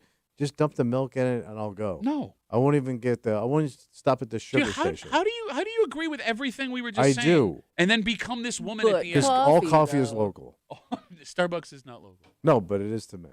That doesn't make sense. I know it doesn't. I just want my coffee. Shut up, man. You can drive to another Starbucks. Man, I gotta go way out of there. It's literally across the street. No, it's like 100 feet. Dalton writes us. Dalton's a good American. Now we're going down Instagram. Yeah. Now we're going down conspiracy theories the opposite Okay. way. He says on Instagram, what if the people making the threat want to keep doing fake threats so when people have had enough and don't leave, they can actually attack us with a real threat? Oh, so they're playing the long game of threats. Yes, they've been lulling us into a false sense of security, and all of a sudden, since bang! that mall opened. You got it. And then all of a sudden, they blow it up. I don't know, man. And here's the thing. You can't even make the argument this place wouldn't be a place that a bomb could be set off because there's a reason why someone could have an issue with every single place in the world. Oh, yeah. I mean, every joint falls under that category. Exactly. I can't think of a single place that I would think would be bomb threat proof. Schools, churches, malls, hospitals. You could find a reason for any, right? Ice cream place. Ice cream, everybody should like ice cream. No, I like ice cream. I will. You show me the guy that doesn't like ice cream. Last time I came here, I expected a certain size banana split, and I didn't get that. Okay. And when I complained to the manager, they said this is what the size is now. They disregarded my concerns, and now you're going to pay. Okay. When I blow up your ice cream stand. I just don't be so selfish. It's that simple. Okay. If the worst thing. And you're not a hero. No. No. No, because that's the other thing, too. Cares. She's not even talking about, saving people. Yeah. You know what I mean? I'm not moving. I'm tough. If the worst thing that happens to you is you're delayed by an hour and a bomb doesn't go off, that sounds like a pretty good day. Yeah, it was. Yeah. Is that fair? You didn't blow it up. All right. Let's take a break. All right. There are actual problems people have in their lives right now. Oh, people got problems. Well, look, man, World Cup is going on right now. Yeah. And, the World Cup seems to be, the background to all of the other stuff that is happening around the World Cup. Yeah. Right? All the social and political stuff, the folks that are coming over to this country, the issues that's presenting with people not getting tipped in Boston. Uh-oh. I'm talking to you, Scots. And there is now a soccer player who is getting international criticism with a plan that he has coming up in a week or two. Oh, and he's playing right now? Well, he's playing right now. And tell me, for soccer players, playing in the World Cup will probably be the biggest ever career thing that happens to you, right? And he is willing to hand that off and give it up. Wait. Because of another major life moment that is about to happen to he and his wife. Oh, no. And we will get into it next here in the break room on CMF.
It's the biggest event of your life. Like, if you work in this realm and you manage to get where this man has gotten, it will never get any better than this, right? But at the same time, this will never happen again. This other thing, right? Once it happens, it's done, and if you are not there, you can never get this back. And it has caused a legitimate international incident. You're hanging out in the break room, Rochester's Classic Rock 96.5, WCMF. The World Cup continues. It goes forever, it turns out. Yeah, pretty much. It will never end. It is insane how long this has gone and how much more time there is for it to go. With that being said, Jeremy Doku, he plays soccer for Belgium. Oh. Okay. And he has a lot of important stuff going on in his life right now. What's he got going on? Not only is he playing in the most important soccer tournament he will ever play in, he's also about to become a new dad. Oh. Like within the next exciting time. A blessing? Within the next week or two. And that has caused a bit of a problem. His wife is due between the 1st and 2nd week of July. And if Belgium is still playing, they will be playing in the quarterfinals. But that does not matter to Jeremy because he has told reporters no matter how his team is doing or what chance they have to win, if they are still in it, he will be flying home to Belgium. But he's going to bail? For the birth of his child. Oh. It is his first child. So let me say that again. Right. He is leaving the World Cup and the country that he plays for the birth of his first child in the middle of the most important games of the tournament. Damn. Man, all that training, all that work. Yeah. 252 WCMF, 252-9263. Are we on board with this plan? No. Nah. No. Nah. I mean, I'm just thinking of the commitment this kid has probably made since he was a tyke. Yeah. To get to this point. Sure. And the only reason this chick is with him is because he's a soccer star. You know nothing about any of this. Yes, I do. How do you know? I have no. Tell me about Jeremy Doku. He's really good. Yeah. He's from Belgium, and he likes chocolate. What else you got to know? He's actually allergic to chocolate. Oh, my God, that's terrible. He needs to move. All right. To Tommy's point, it is hard for our American minds to fully wrap around what is at stake here. Because, like, take the Super Bowl. Well, no, I think it's even bigger than the Super Bowl. Because if Josh Allen were to miss a playoff game for the birth of his kid, people would flip out. Yeah. But that's even lower stakes than this because this only happens every 4 years. Yes, that's true. Yeah. Okay. Right? Like the Olympics. Very small window. But it's not the Olympics because the Olympics, there's 1,000 athletes that are competing. You wouldn't care about one person. It's not really going to affect. Right. Like, it's the World Cup. Most players who play in the World Cup get 1, maybe 2 World Cups to play before their careers are over. And you're representing your country. Exactly. Which is huge. And he's giving all of that up potentially to see the birth of his child. I think you got to go. But at the same time, right. being there for the birth of your child is unbelievably important. But that used to not be a thing. I understand. And there's a lot of things we used to do that we probably should have never done. No, but the men were forced to now be around for the birth. Okay, he's not being forced. He wants to do this. No, but at the beginning, you had to force the guys to go. Okay. Because the guys weren't going. Okay. Guys were at the bar to hand out the cigars. Hey, you got a kid.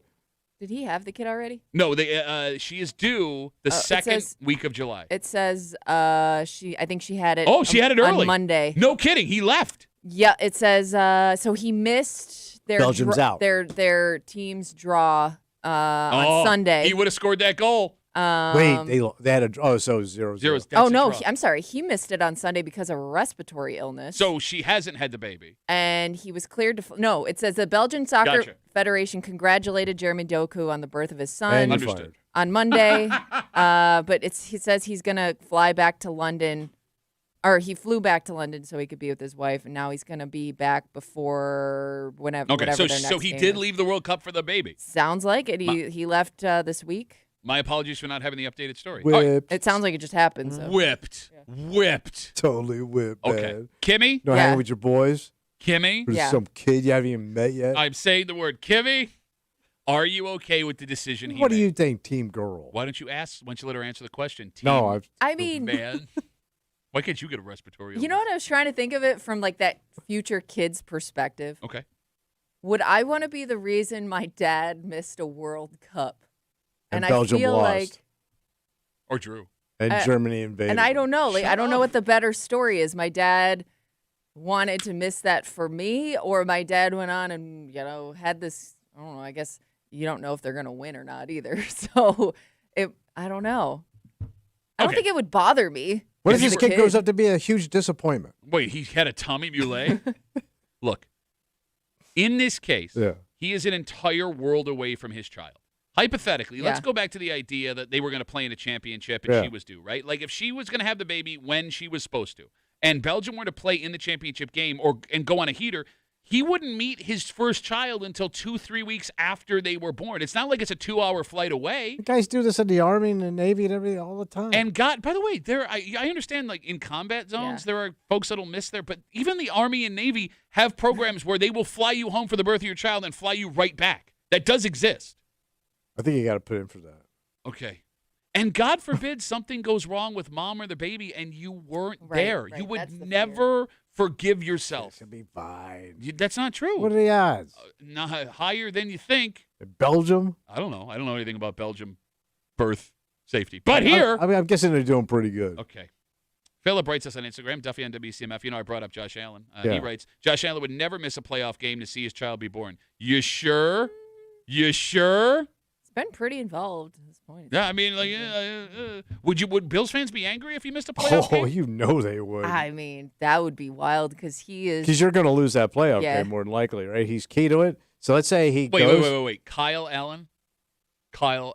Right. He's the backup quarterback. Oh, he is. That's right. I forgot we had two Allens. Double Allen. Yeah. Oh, but the fans would flip out. I would totally understand it. Absolutely. Anyone that has had a child would understand it. I'm thinking there's guys that have had children Yeah. ain't getting it, man. Uh-huh. Because you were like, yeah, those guys only see their kids on the weekends. they're pretty lucky. You're paying him $500 million, man. I would totally understand. I would not hold it against him in any Have her have it on the sidelines under the blue tent. Right? You can go in there and check every once. How's she doing? All right. Breathe, baby. Breathe. All right. Got to get back out there. Who was it? Wasn't there a Seahawks player whose wife was pregnant in the stands? She was due any moment. And he had a single person on the sidelines whose only job was to let him know if his wife went into labor. And there was another player who his wife went into labor at the end of a game, and he literally finished the game, ran off the field in his uniform, and went to watch her go give birth. Oh, wow. Which is weird because he had to put the blue gown over the shoulder pads. he kept his helmet on. Yeah, it was. You're thinking of the Rams. Okay, yes. Rams wide receiver Van Jefferson.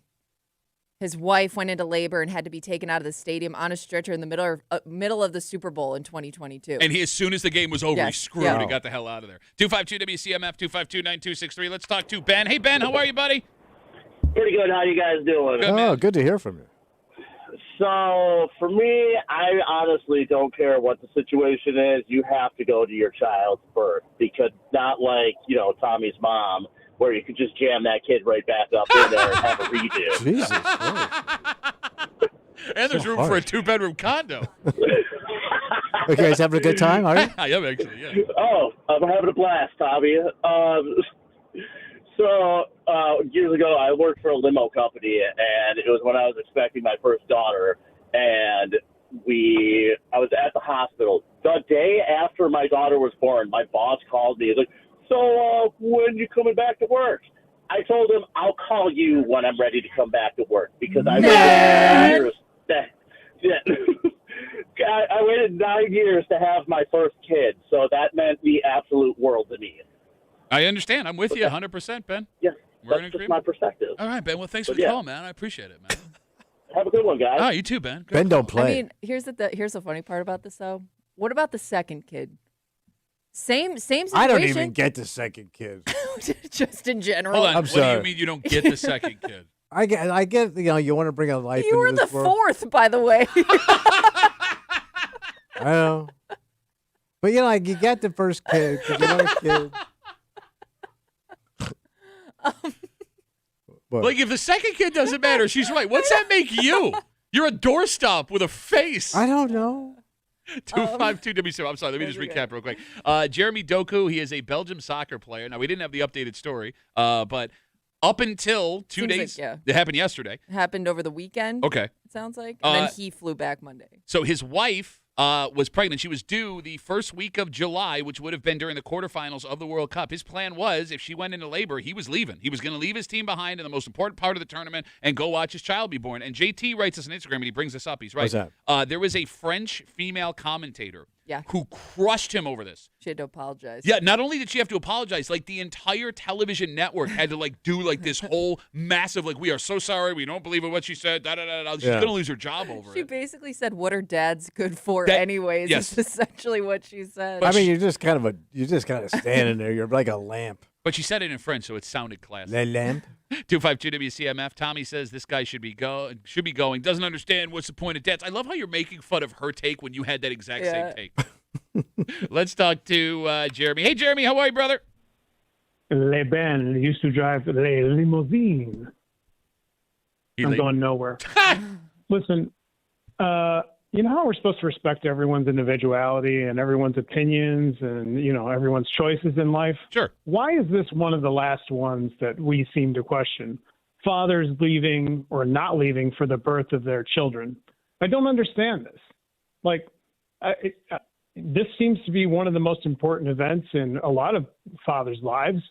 Why are we questioning them? Why can't we respect their individuality? Their choices. I mean, look, it's an interesting question, and I get the point you're trying to make. I guess in this example, and why it becomes so prominent in sports, is because, like, you know, Jeremy, if you leave your job for a couple of days to go be with, you know, your wife or girlfriend or whatever, you know, it affects you. Same here, same with Tommy, whatever. If this guy leaves Belgium, it's affecting an entire country. If Josh Allen doesn't play in a playoff game, and not only affects his teammates, it affects an entire region. Like, folks now feel personally invested, and you're taking this away from me, I guess. Okay, well, you feel personally invested in a team. Fine, good, great for you. You're fat. You're a waste of life. You're not playing. What did I That do? guy actually is. So let him make his choice. Let him do his thing, because he only gets. But give me my money once. back. I want my ticket money back, and I want my tax money back. I'm paying your salary, not to sit on your ass and watch your birth. Yeah, you sit on your ass and watch the TV to the left of you. Come on, what are you talking about? Because of stupid? phone calls like this, the show sucks because of people like you. Oh yeah, it's my phone call. 3 minutes out of a 4-hour show. My Try God, again, it's been 3 stupid. minutes.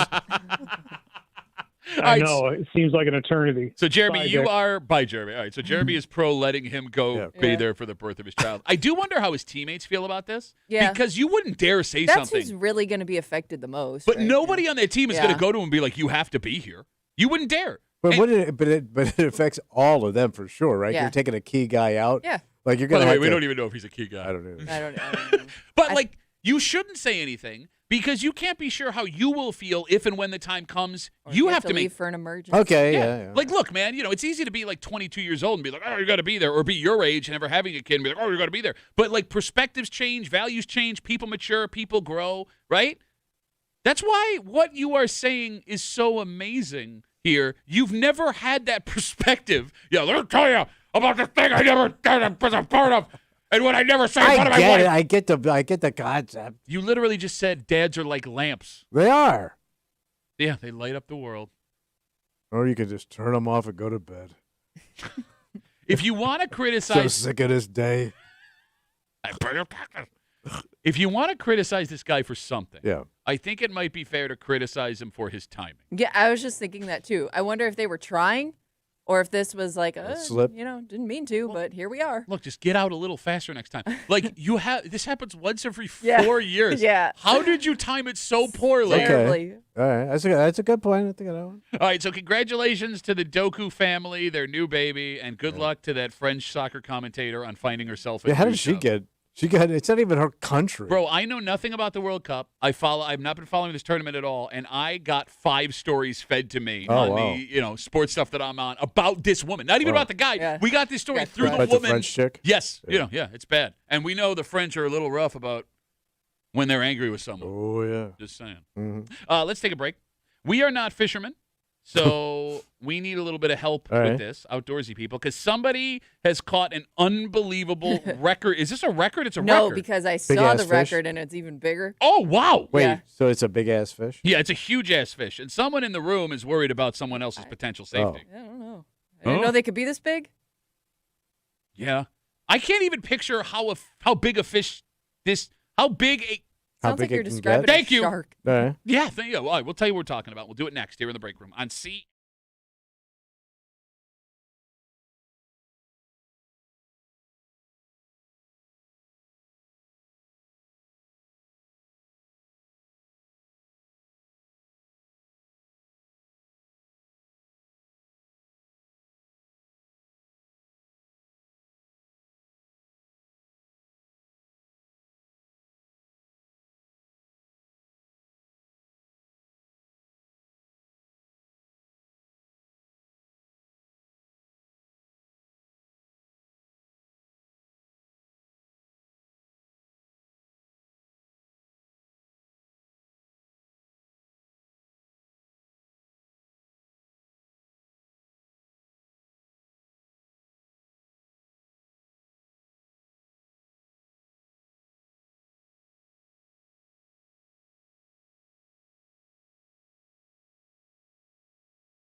here's what a room full of pansies we are. Someone in this room saw this, and her first thought wasn't, wow. Her first thought was, am I in danger? And here's the thing. I didn't know that lived there. Well, like when you asked this question, I wasn't able to answer that question for you either because we're just a bunch of bitch-ass, puss-ass bitches. What happened? You're hanging out in the break room, Rochester's Classic Rock, 96.5 WCMF. We're going to need the fishermen of the room or of the world to help us out. Yeah, Right. I mean, you're all going to call us stupid, but it is a legitimate question. Thank you. Thank you. It was a fantastic day. What? According to a story on News 8 for researchers in the New York State Department of Environmental Conservation. So on Monday, they were doing a field study, All right. checking out fish and stuff. All right. And as part of the field study, they were trying to catch some fish, Okay. Atlantic sturgeon to be more specific. Mhm. And while fishing for these fish, the state DEC caught a 116-pound Holy Christ. Atlantic sturgeon.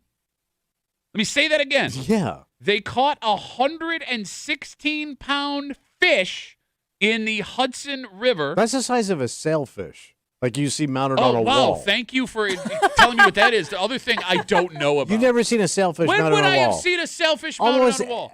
Anywhere? Almost anywhere? Almost anywhere. Oh, right. I remember when you go to church and you do the you don't know what a genuflect and do the sign of Yes. the cross to the Jesus Do you remember fish? when Jesus ran out of fish and then he made more sailfish and bread and fed everybody? Turns out it was just a trick. He had a sailfish the whole time. That's why he was able to eat. You've never seen a sailfish. When would I have seen a sailfish? I mean, I've seen like are they No, but real? you see a lot Some of of them them are, mounted. aren't they like fake though? The ones that they have a decoration for If they're restaurants. older ones are real, some of the newer ones are How fake. am I supposed to know if it's But older or newer? You But got to the- ask it. Hey, Yeah. hey, But you got to tap it. If it talks, it's real. I just assumed those things were plastic. take me to the river. Well, actually, the Hudson River.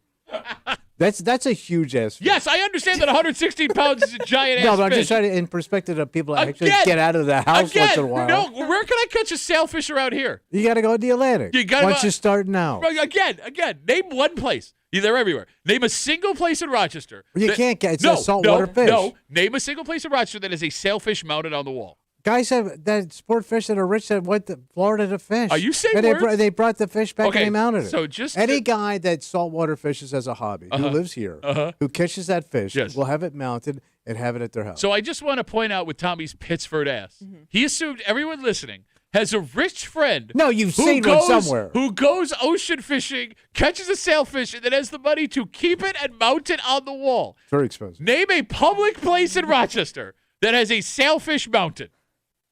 All right, I bet you some lake, one of these lake joints has one.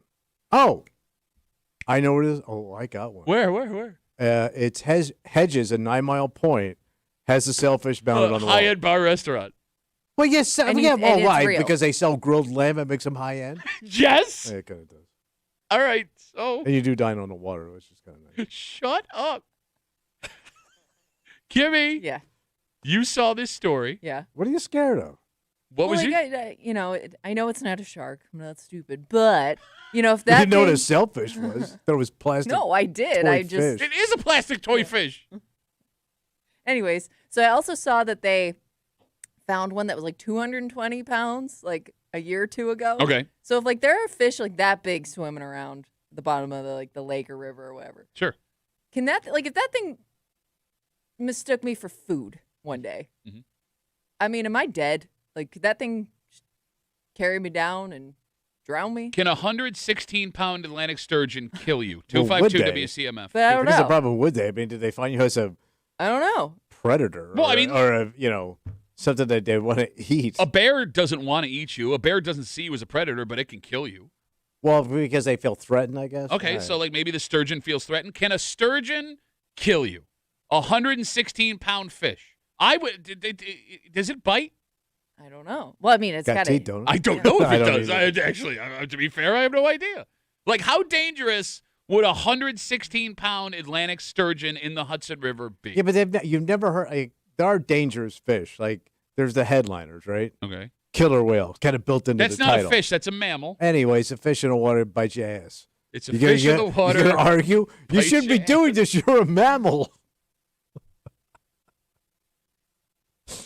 You got your jaws. That's a shark. Name a fish. Okay, you got your barracuda. Okay. Can that hurt me? Oh yeah, they got razor teeth. You know when they bite you. It's going to burn, burn, burn, burn, burn, burn, burn. Why? Barracuda! Sorry, you're saying? Those are the top ones I can think of that are vicious. That can, if you, that, oh, wait a minute. Oh, what we got? Your piranha. Okay. But, This like, break has regular turned fish- into They Tommy have Muley like naming fish. they have like dentures for a mouth. This has become the Tommy Muley They look like fish naming game. they look like they have Rex Ryan's mouth on that fish with them big ass white teeth. Eats the same way, too. Oh, yeah. But like regular fish, like even the fish without teeth, they can bite you, can't they? Yeah, but they usually don't F with you. Usually, but I understand that this fish you probably never has. I've never heard of somebody Attacked a getting human. bit by a common fish. A common fish. Yeah. Not a fish that would have No, I think- sailfish on the wall. No, not a mountable fish. Just some dumb slut fish ain't gonna mess with. Like, what if they mistake your toe for something? Could they They couldn't bite your toe. Could they take that toe off? I guess.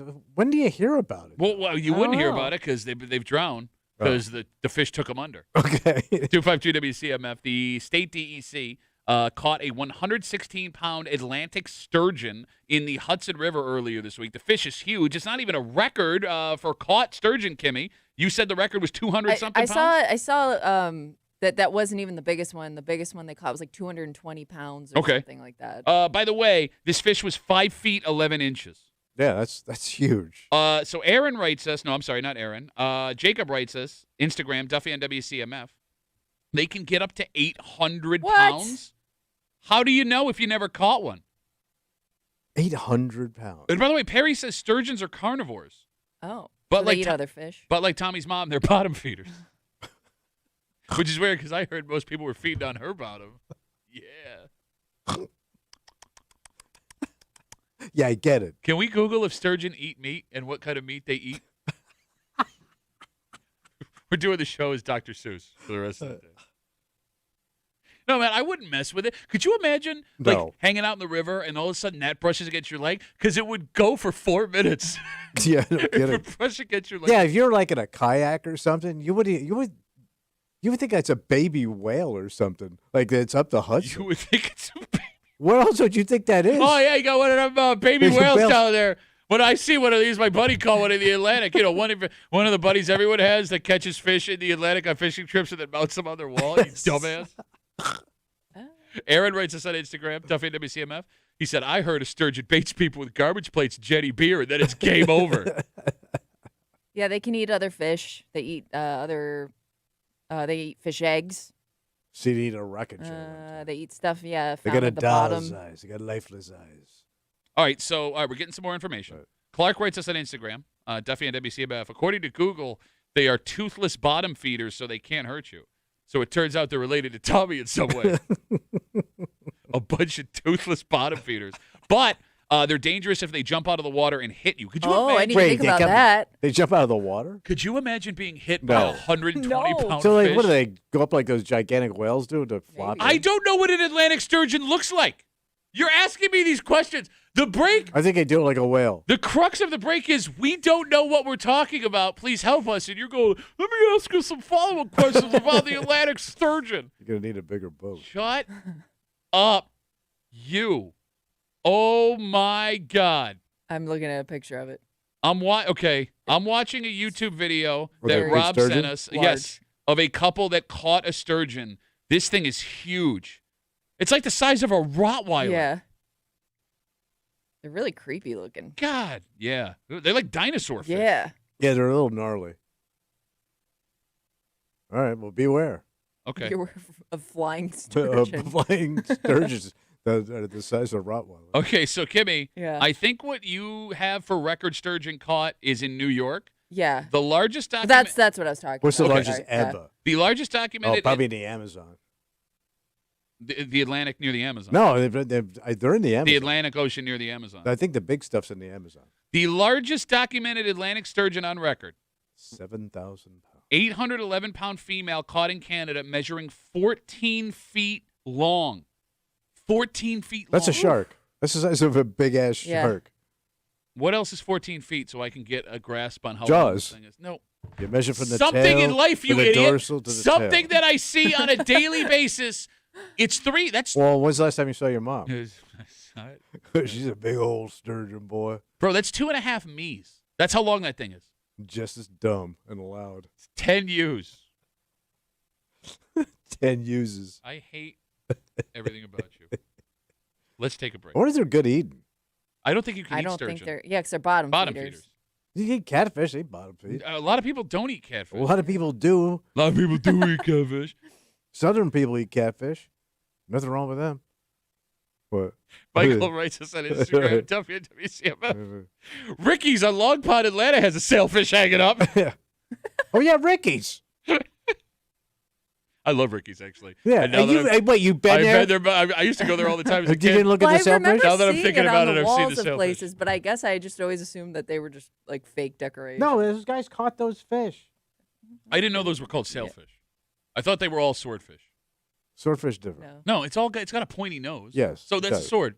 No, the swordfish is different. Swordfish actually has like Nobody cares. Nobody They asked. cut you. I never asked what Cut your is a mouth. swordfish. Never one time did I say, please, old man, explain swordfish to me. Let's take a break. they duel. Shut up, you. This is a massive life commitment. Oh, It changes everything about your day-to-day life. And look, it's a good way to figure out if this person is for you, okay. right? It's also a heck of a way to save on some bills. And that seems to be the issue that has brought this discussion to the forefront. Because it involves folks that are living far away from each other. But in reality, it applies to everybody Oh. that has been in a relationship for a little while. And there is a time What's the time? there is a time. There's a time. An amount of time you should wait before you do this. Okay. But nobody agrees what that amount of time is. And we'll tell you what we're talking about next here in the break room on C.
This is a big-time decision. Oh, okay. And the older you get, the more you understand how different life will be when you decide to do this with somebody else. Yeah. But how the world is going on around you can dictate when you decide it's time to pull the trigger on something like this. And there is an amount of time you should wait. The problem is not everyone agrees what that amount of time will be. You're hanging out in the break room, Rochester's Classic Rock 96.5, WCMF. Hold on one sec. What's the matter? Stand by. I'm sorry. I had it up and I lost I'm it. right here. Log on to WCMF.com right now. We're going to get Your chance to win tickets to see the Guess Who with Don Felder July 7th at Empower FCU Amphitheater. Tickets are on sale right now at livenation.com just after 9:25, 9:30 this morning.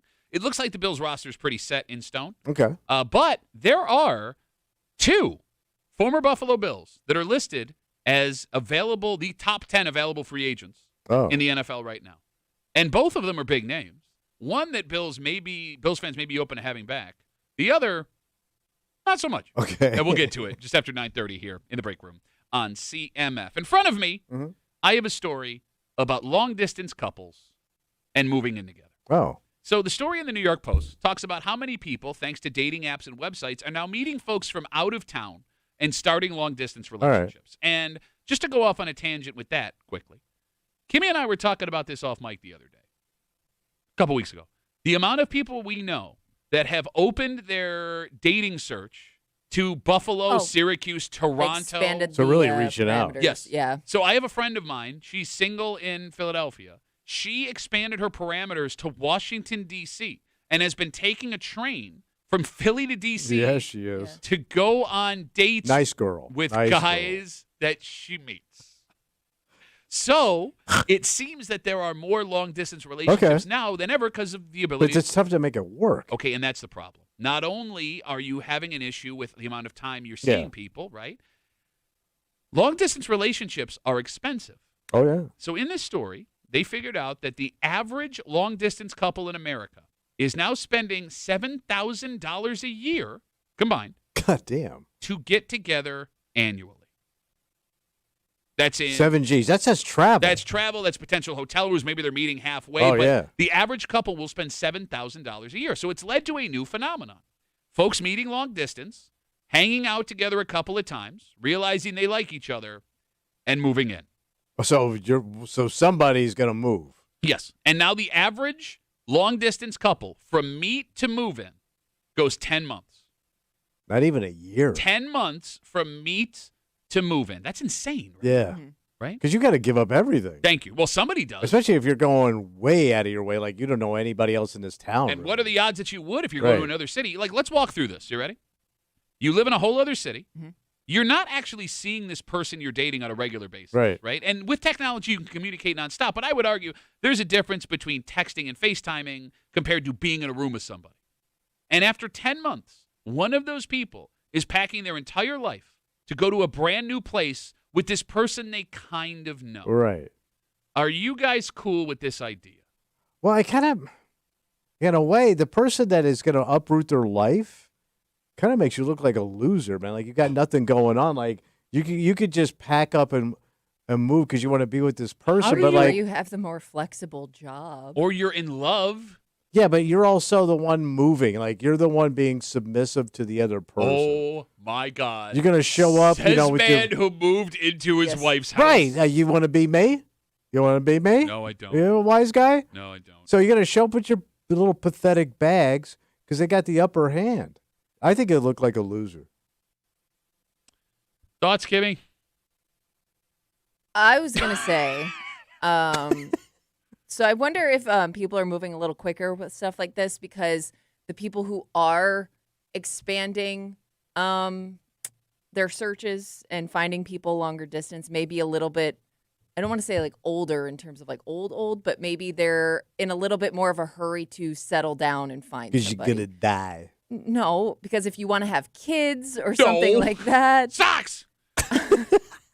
You're kind of, you are, especially as a woman, you're on a little bit of a time crunch for that kind of stuff. So I could see like, at 10 months, if you think this is somebody that you really want to try with, well, let's screw it, let's do it. Let's see how this goes. I would argue I don't have much time. I don't want to waste my time. I would have thought it's the opposite way. Like, the older you are, the more you You understand. set your ways. And yes, exactly. Like, the more you understand that moving in with somebody is a legitimate commitment. It is Right. It's tough. Right, but I guess Moving how do you sucks. know until you do it? Okay. And if you really want this to go somewhere, this is the only way it's going to happen. And what does it say about you? Like, if you live in a big city Yeah. and you can't find nobody, like, are you that fugly and unlovable?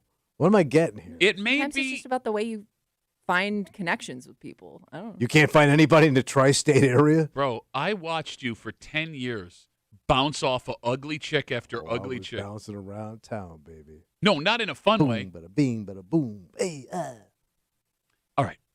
Let's take the long distance part out. All right. The phone number is 252-WCMF, 252-9263. How long should you be with someone before moving in together is appropriate? I think it Just depends in on age. general? You just in general. All right, so you say an age, Kimmy. Let's talk about that. Yeah, because I think like the younger you are, the less rush. You shouldn't be in such a rush to play house with somebody. Okay. So at what age should you start rushing? I don't know if rushing's the word. It's You just said more, rush. No, I'm saying like as a younger person, you shouldn't rush into things. Understood.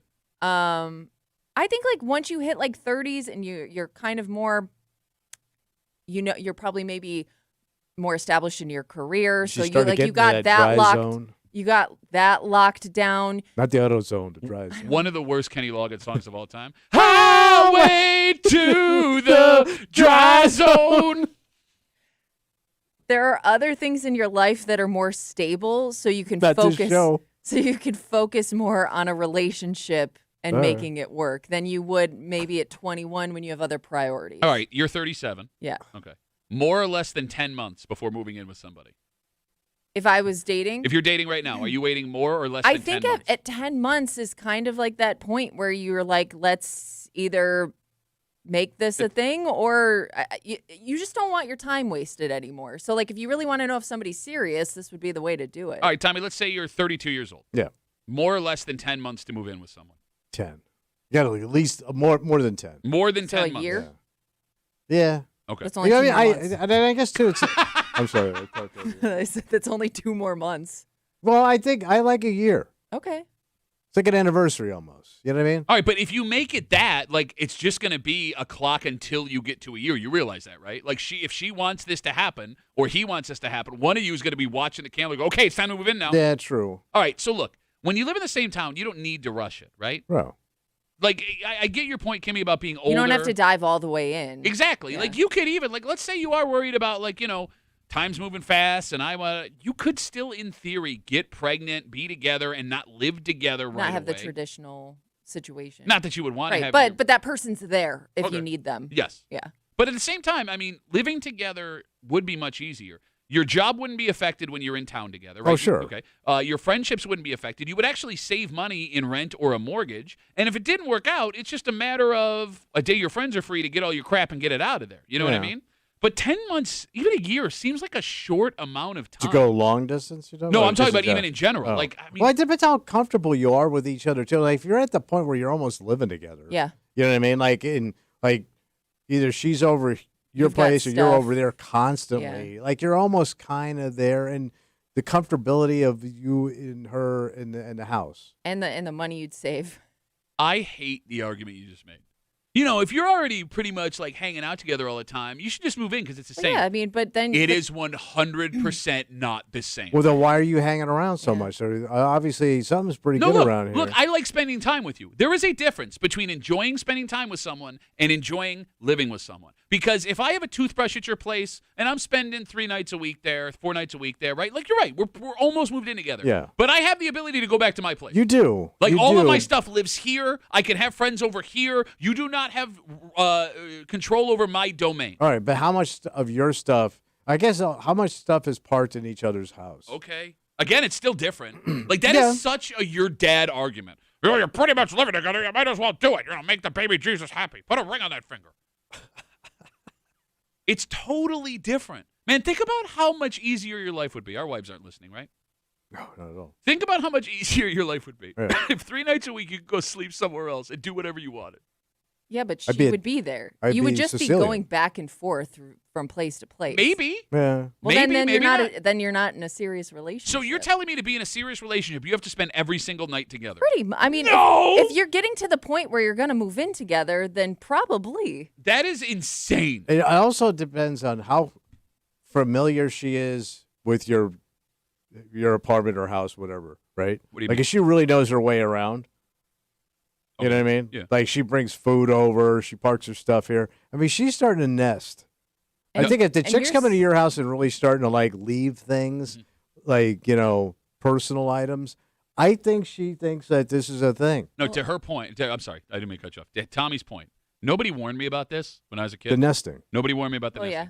Because, I'm 7 years younger than my wife. Yeah. So when I met her, I was 22, she was 29. Yeah. And I was living with those two other dudes. Yeah. And, things are going really well, and we're enjoying each other or whatever. And you're right. Like, all of a sudden, toothbrush shows up, a couple of articles of clothing. That's fine. No big deal.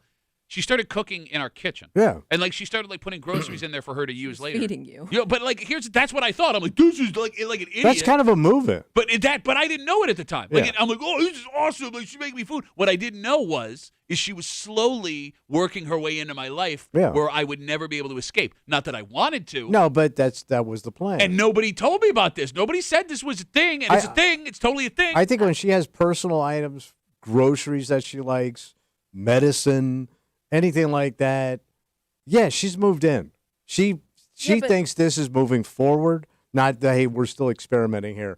She's starting to think, all right, we're heading in a direction. Yeah, I mean, like if your stuff starts showing up, because you're going to work in the morning from that person's apartment. That's you are going to have stuff at each other's Is this place. birth control in your house? If she leaves birth control at your house, she's moved in. No, but that doesn't work for you. Well, no, because your face is birth control. Because you're so ugly. 252 WCMF 252-9263. We started this conversation. An article in the New York Post talks about how more and more couples are starting long-distance relationships, and those couples are moving in faster than the average couple. Because of the $7,000 a year the average couple combined long-distance spends to see each other, they are now moving in from first date until move-in is an average of 10 months. And pulling out from, long distance, right, and getting into regular life, we're trying to figure out how long the amount of time you should be from meet to move-in is with a significant other. I want to go back to a point you made a second. What's that? However, a lot of people are writing us on Instagram. Andrea writes us, Duffy on WCMF. Never move in with an Andrea. They are disastrous. I told you, I met Andrea on Saturday, and she seems like a very nice woman. She started moving food into my apartment. She says, I wonder if the fact that so many jobs can be remote now helps with moving in together sooner. Yeah, there's that too. It's true. You don't have to take a chance and quit a job, find a new one, that if it doesn't work, then you have to quit that job. Okay, yeah, you're right. Life now makes it easier to make that move. There's something, the way you two have been talking, it makes it sound like neither of you believe you can be in a committed relationship while living separately from each other. It just depends on distance? what. No, I'm talking in general. No, I'm saying it depends on what you want. Because if if you're not set on traditions and having a traditional marriage or a family, then yeah, absolutely, you do you can have your independence and also be dating somebody. But I think if your goal is to settle down and have kids, or settle down and be together and do play house, I guess, then yeah, you're gonna want to see where things go. You're gonna want to share a house at some point. All the ladies are getting in. Yeah. Erin writes us, Duffy on WCMF. She says, my husband moved in with me after 3 months of dating, and we are 5 years strong. What she's not telling us, he lived in a tent. Yes. 3 months? I also know a lot of divorced people that Boy, do was looking this. for a port in a storm. Well, so. 5 years tells me he's not looking for a port in a storm. 5 years. For 3 months? Well, I agree with you. That is an insanely short amount of time. Yes. Erin, what pushed it if you're still listening? Why was it so fast? Are you just so irresistible? Well, she could have been playing nice. Yeah, real nice. Yeah. You were saying, I'm sorry. I was saying, I know a lot of divorced people that are in these types of relationships. They don't necessarily want to get married again.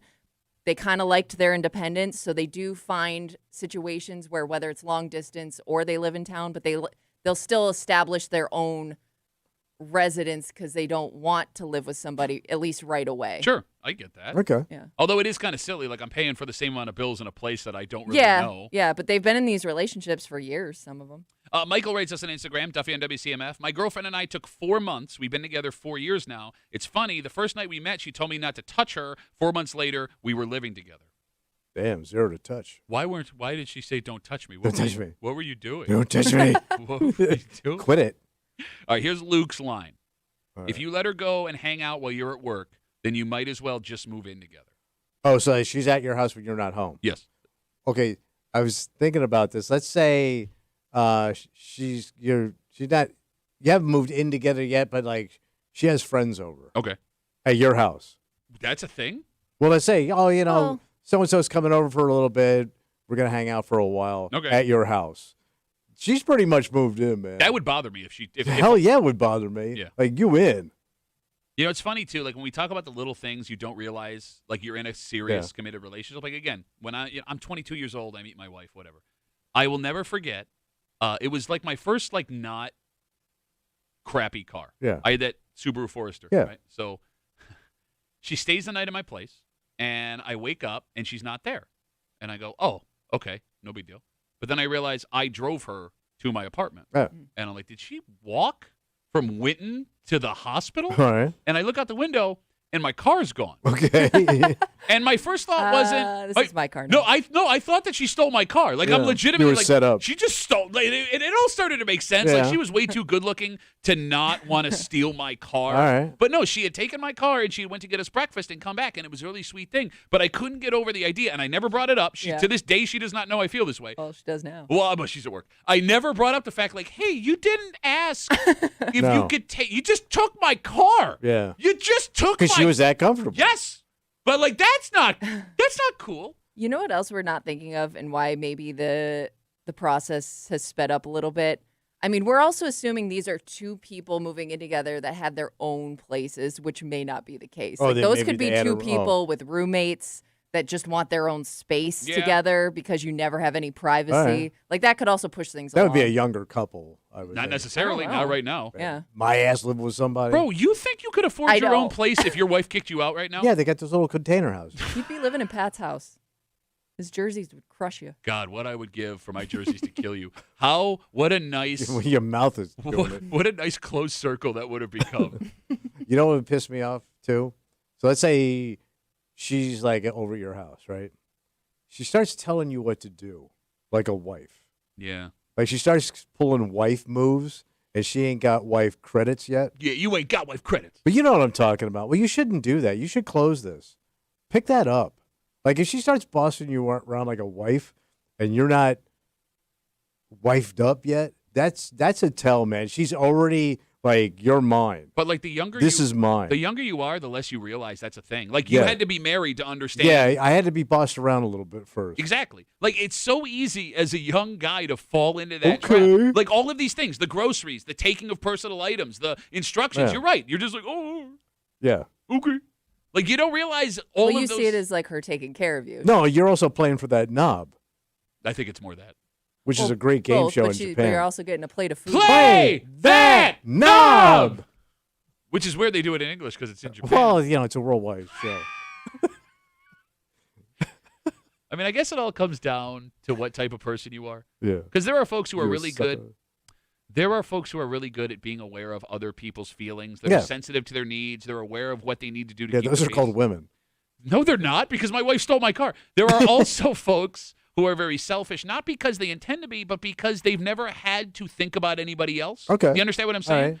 And like, if you get two of those people in an apartment or a house together, no matter how long you've waited, it's going to be a disaster. Yeah. And I think before you move in with anybody, no matter the period of time, you need to figure out, am I aware of other people's feelings and sensitive to their needs? Yeah. Or am I someone who is looking out for myself and haven't not and like what type of person is your partner? Yeah. Are they willing to put up with my selfishness? And if they're not, do I have the ability to be conscious of their needs? Yeah. I mean, every relationship has red flags. Can you live with those flags? Can you live with those flags? Put that on a T-shirt. Oh, just put it on a flag. Even better. Let's take a break. These are two big names. In fact, one of them's one of the biggest names in Buffalo Bills history. Oh. And these two big names are two of the most successful available free agents still in the NFL. Yeah. There are Bills fans who I think would listen to the idea of bringing one back. The other guy, however, Yeah, not so much. we'll get into it next here in the break room. Let's see you.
You know, there is the possibility What's that? that you could get a fantastic deal on a player that you are familiar with and could be an impact player this season. We got to grab him. And look, Lord knows that this coaching staff needs all of the help they can get with the uphill battle that they're facing. That being said, I think with these two guys, there is one that Bills fans would be receptive to having. Yeah, okay. And one that they would never want back again in a million That years. bad?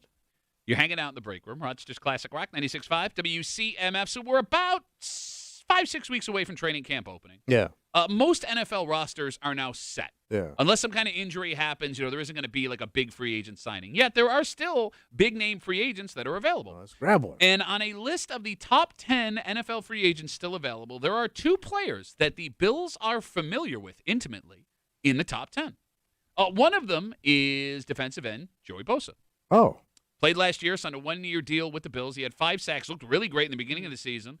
Kimmy, towards the end of the season, not so much. Well, he got injured, right? He did. He played through some injuries to his credit, but I don't think maybe not the didn't live up to the Star expectations power. so much. You can make the argument he's one of the big reasons the Bills didn't play in the AFC Championship Oh. game. But All right. for what we paid, I would make the argument that was successful. Right? And you're going to get him back probably at a lower price because nobody wants him. And he's getting a little older, right? He is. You wouldn't have to feature him as like a prominent pass rusher. He could be a guy that comes in on specialty downs. Like, there's not other guy. I think that most Bills fans, if they got him for the right price, Kimmy, would be receptive to the idea of bringing back Joey Bosa.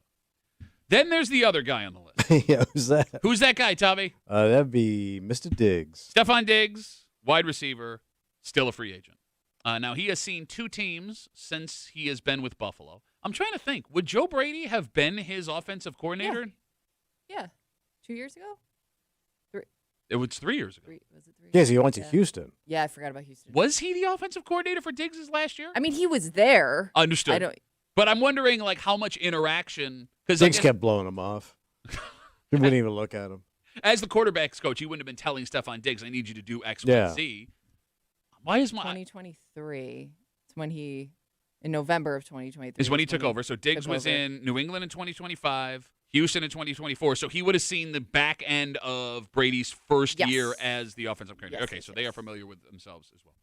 I'm going to ask this question. Okay. 252 WCMF, 252-9263. How open would either of you be to a Stephon Diggs Buffalo Bills reunion? Start with Kimmy. At this point, I don't think. I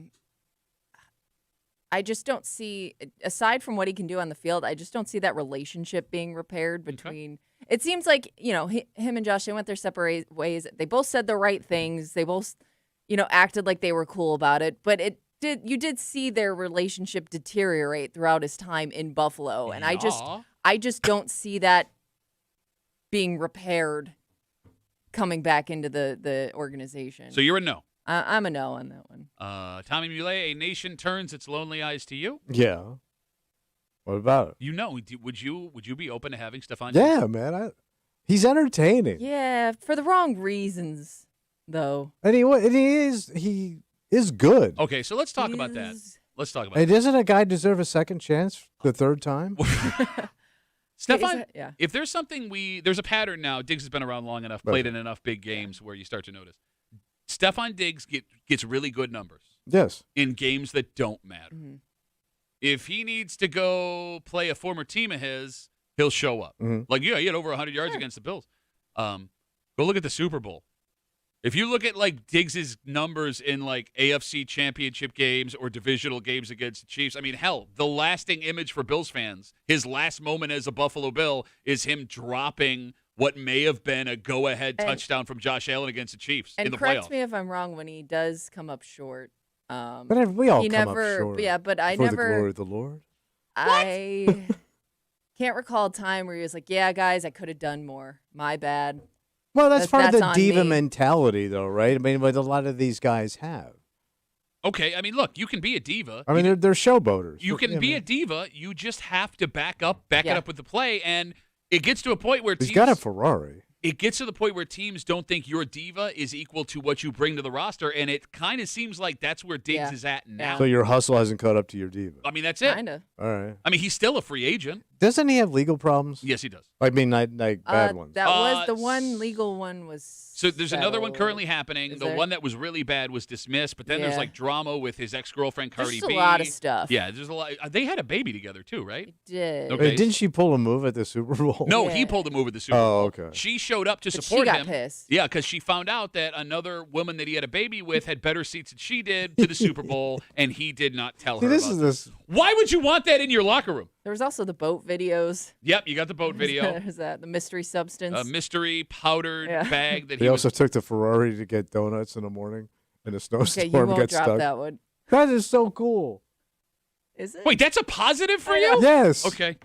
252 WCMF. Two former Bills are on the top 10 current free agents list in the NFL right now. One of them is Joey Bosa. The other one is Stephon Diggs. I think most Bills fans would be receptive to bringing Bosa back at the right price. Diggs under no circumstance. And here's the bottom line. Yeah. If Josh Allen wanted this, it would be done. Oh, sure. Josh runs the team. So the fact that it has not been done yet tells Yeah. me it will never happen. Well, Kimmy said they don't get along. Well, look, I mean, that kid had to eat a pound of dirt with that. Like, he has never said publicly a bad word about Nope. Stephon Diggs. And I Yeah. understand that Stephon Diggs also has not said publicly. Yeah, I mean, they just played it cool. But no, here's the thing, not quite, because there's a video of one of them screaming at the other on a sideline.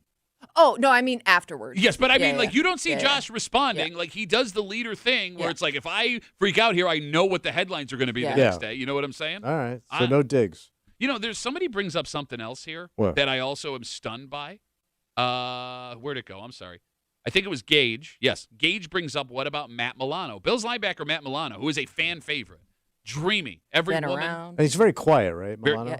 We've never Don't heard even him. know what he sounds We've like. never heard him speak in the history of his The life. Italian cookie. I don't think he knows how to speak words. Okay.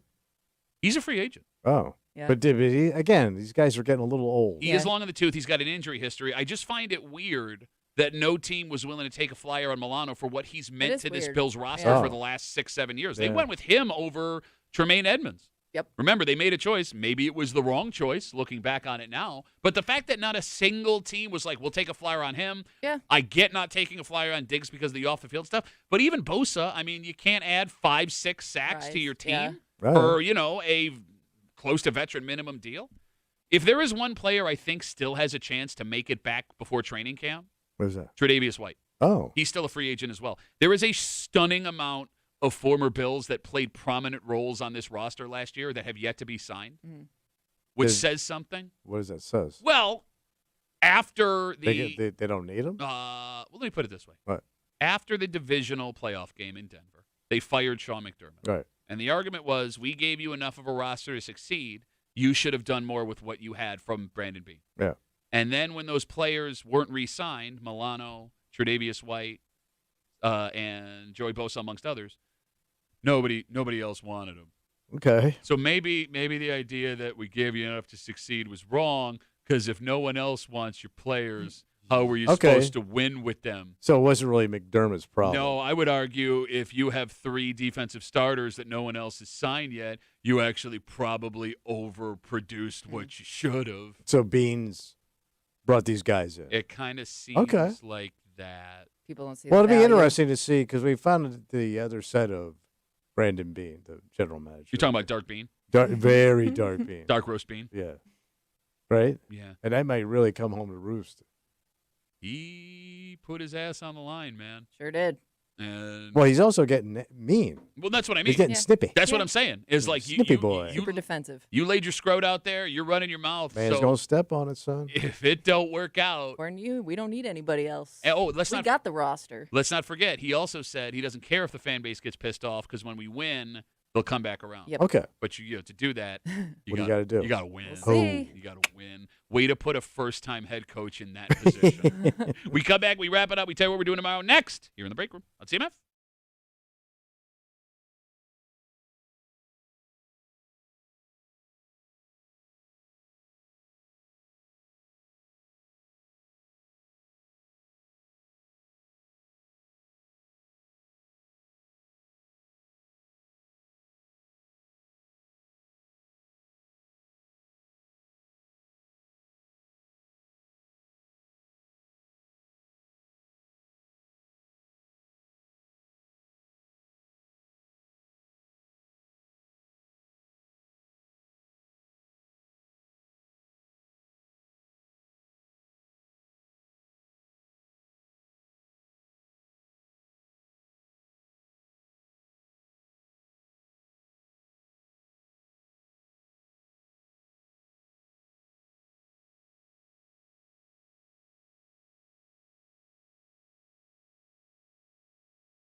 give me a rapper room. The old Hump Day rapper room. Wednesday, CMF, break room, etc. Tomorrow's a Thursday. We'll be back here to do all that fun stuff. Day 2 of the NBA draft is tonight. The only reason I bring that up. Yes. What? No, now I'm blanking. I just had the kid's name in my head, and now I blanked. The kid we talked Joey about Bosa. yesterday. No, now you're making it worse. There is a kid from Rochester who has the potential to be drafted tonight. He went to the University of Kansas, and his name is Melvin Council Jr. Thank you. Yeah. Thank you very much. I got to say, I watched the first night of the NBA draft last Who night. didn't? I love watching the NBA draft just for the outfits. And what happened? The outfits were plain. Yes. Like, what happened to young guys' fashion? Because, like, suits in the NBA draft are always amazing, and I watch it for my own inspiration. And last night, they were just wearing regular suits. That is weird. What happened? I noticed a few. What happened? No, there was Are one. Is the problem with the NBA draft the fact that it's not as predictable maybe as the other drafts? Like, it's not as, I don't know. You're not going around seeing everybody's outfit, so maybe guys don't want No, they brought everybody out on stage in the beginning, and I was like, I told my wife. It was on TV, and we're sitting there, and I go, it's suit time, and I clap my hands together, and she sat down. She's like, oh. And then she, like, criticized. Oh. You stand there, going to be better suits. Maybe the guys ain't dressing anymore. I don't know. What's the guys? Kids don't want to dress anymore. That's kind of one on TV right now. That's kind of. That's like the most extravagant of all of them. He had stuff sewn into his black tuxedo jacket. Boo. All right. Got to get out of the way. All right. For Kimmy, Yeah. defending young men's fashion sense. Hmm? For Tommy Muley, who actually has wild enough suits where he would fit in the Yeah. old NBA drafts. My name's Pat Duffy. We'll see you tomorrow morning in the break room, 6 a.m. on 96.5 WCMF.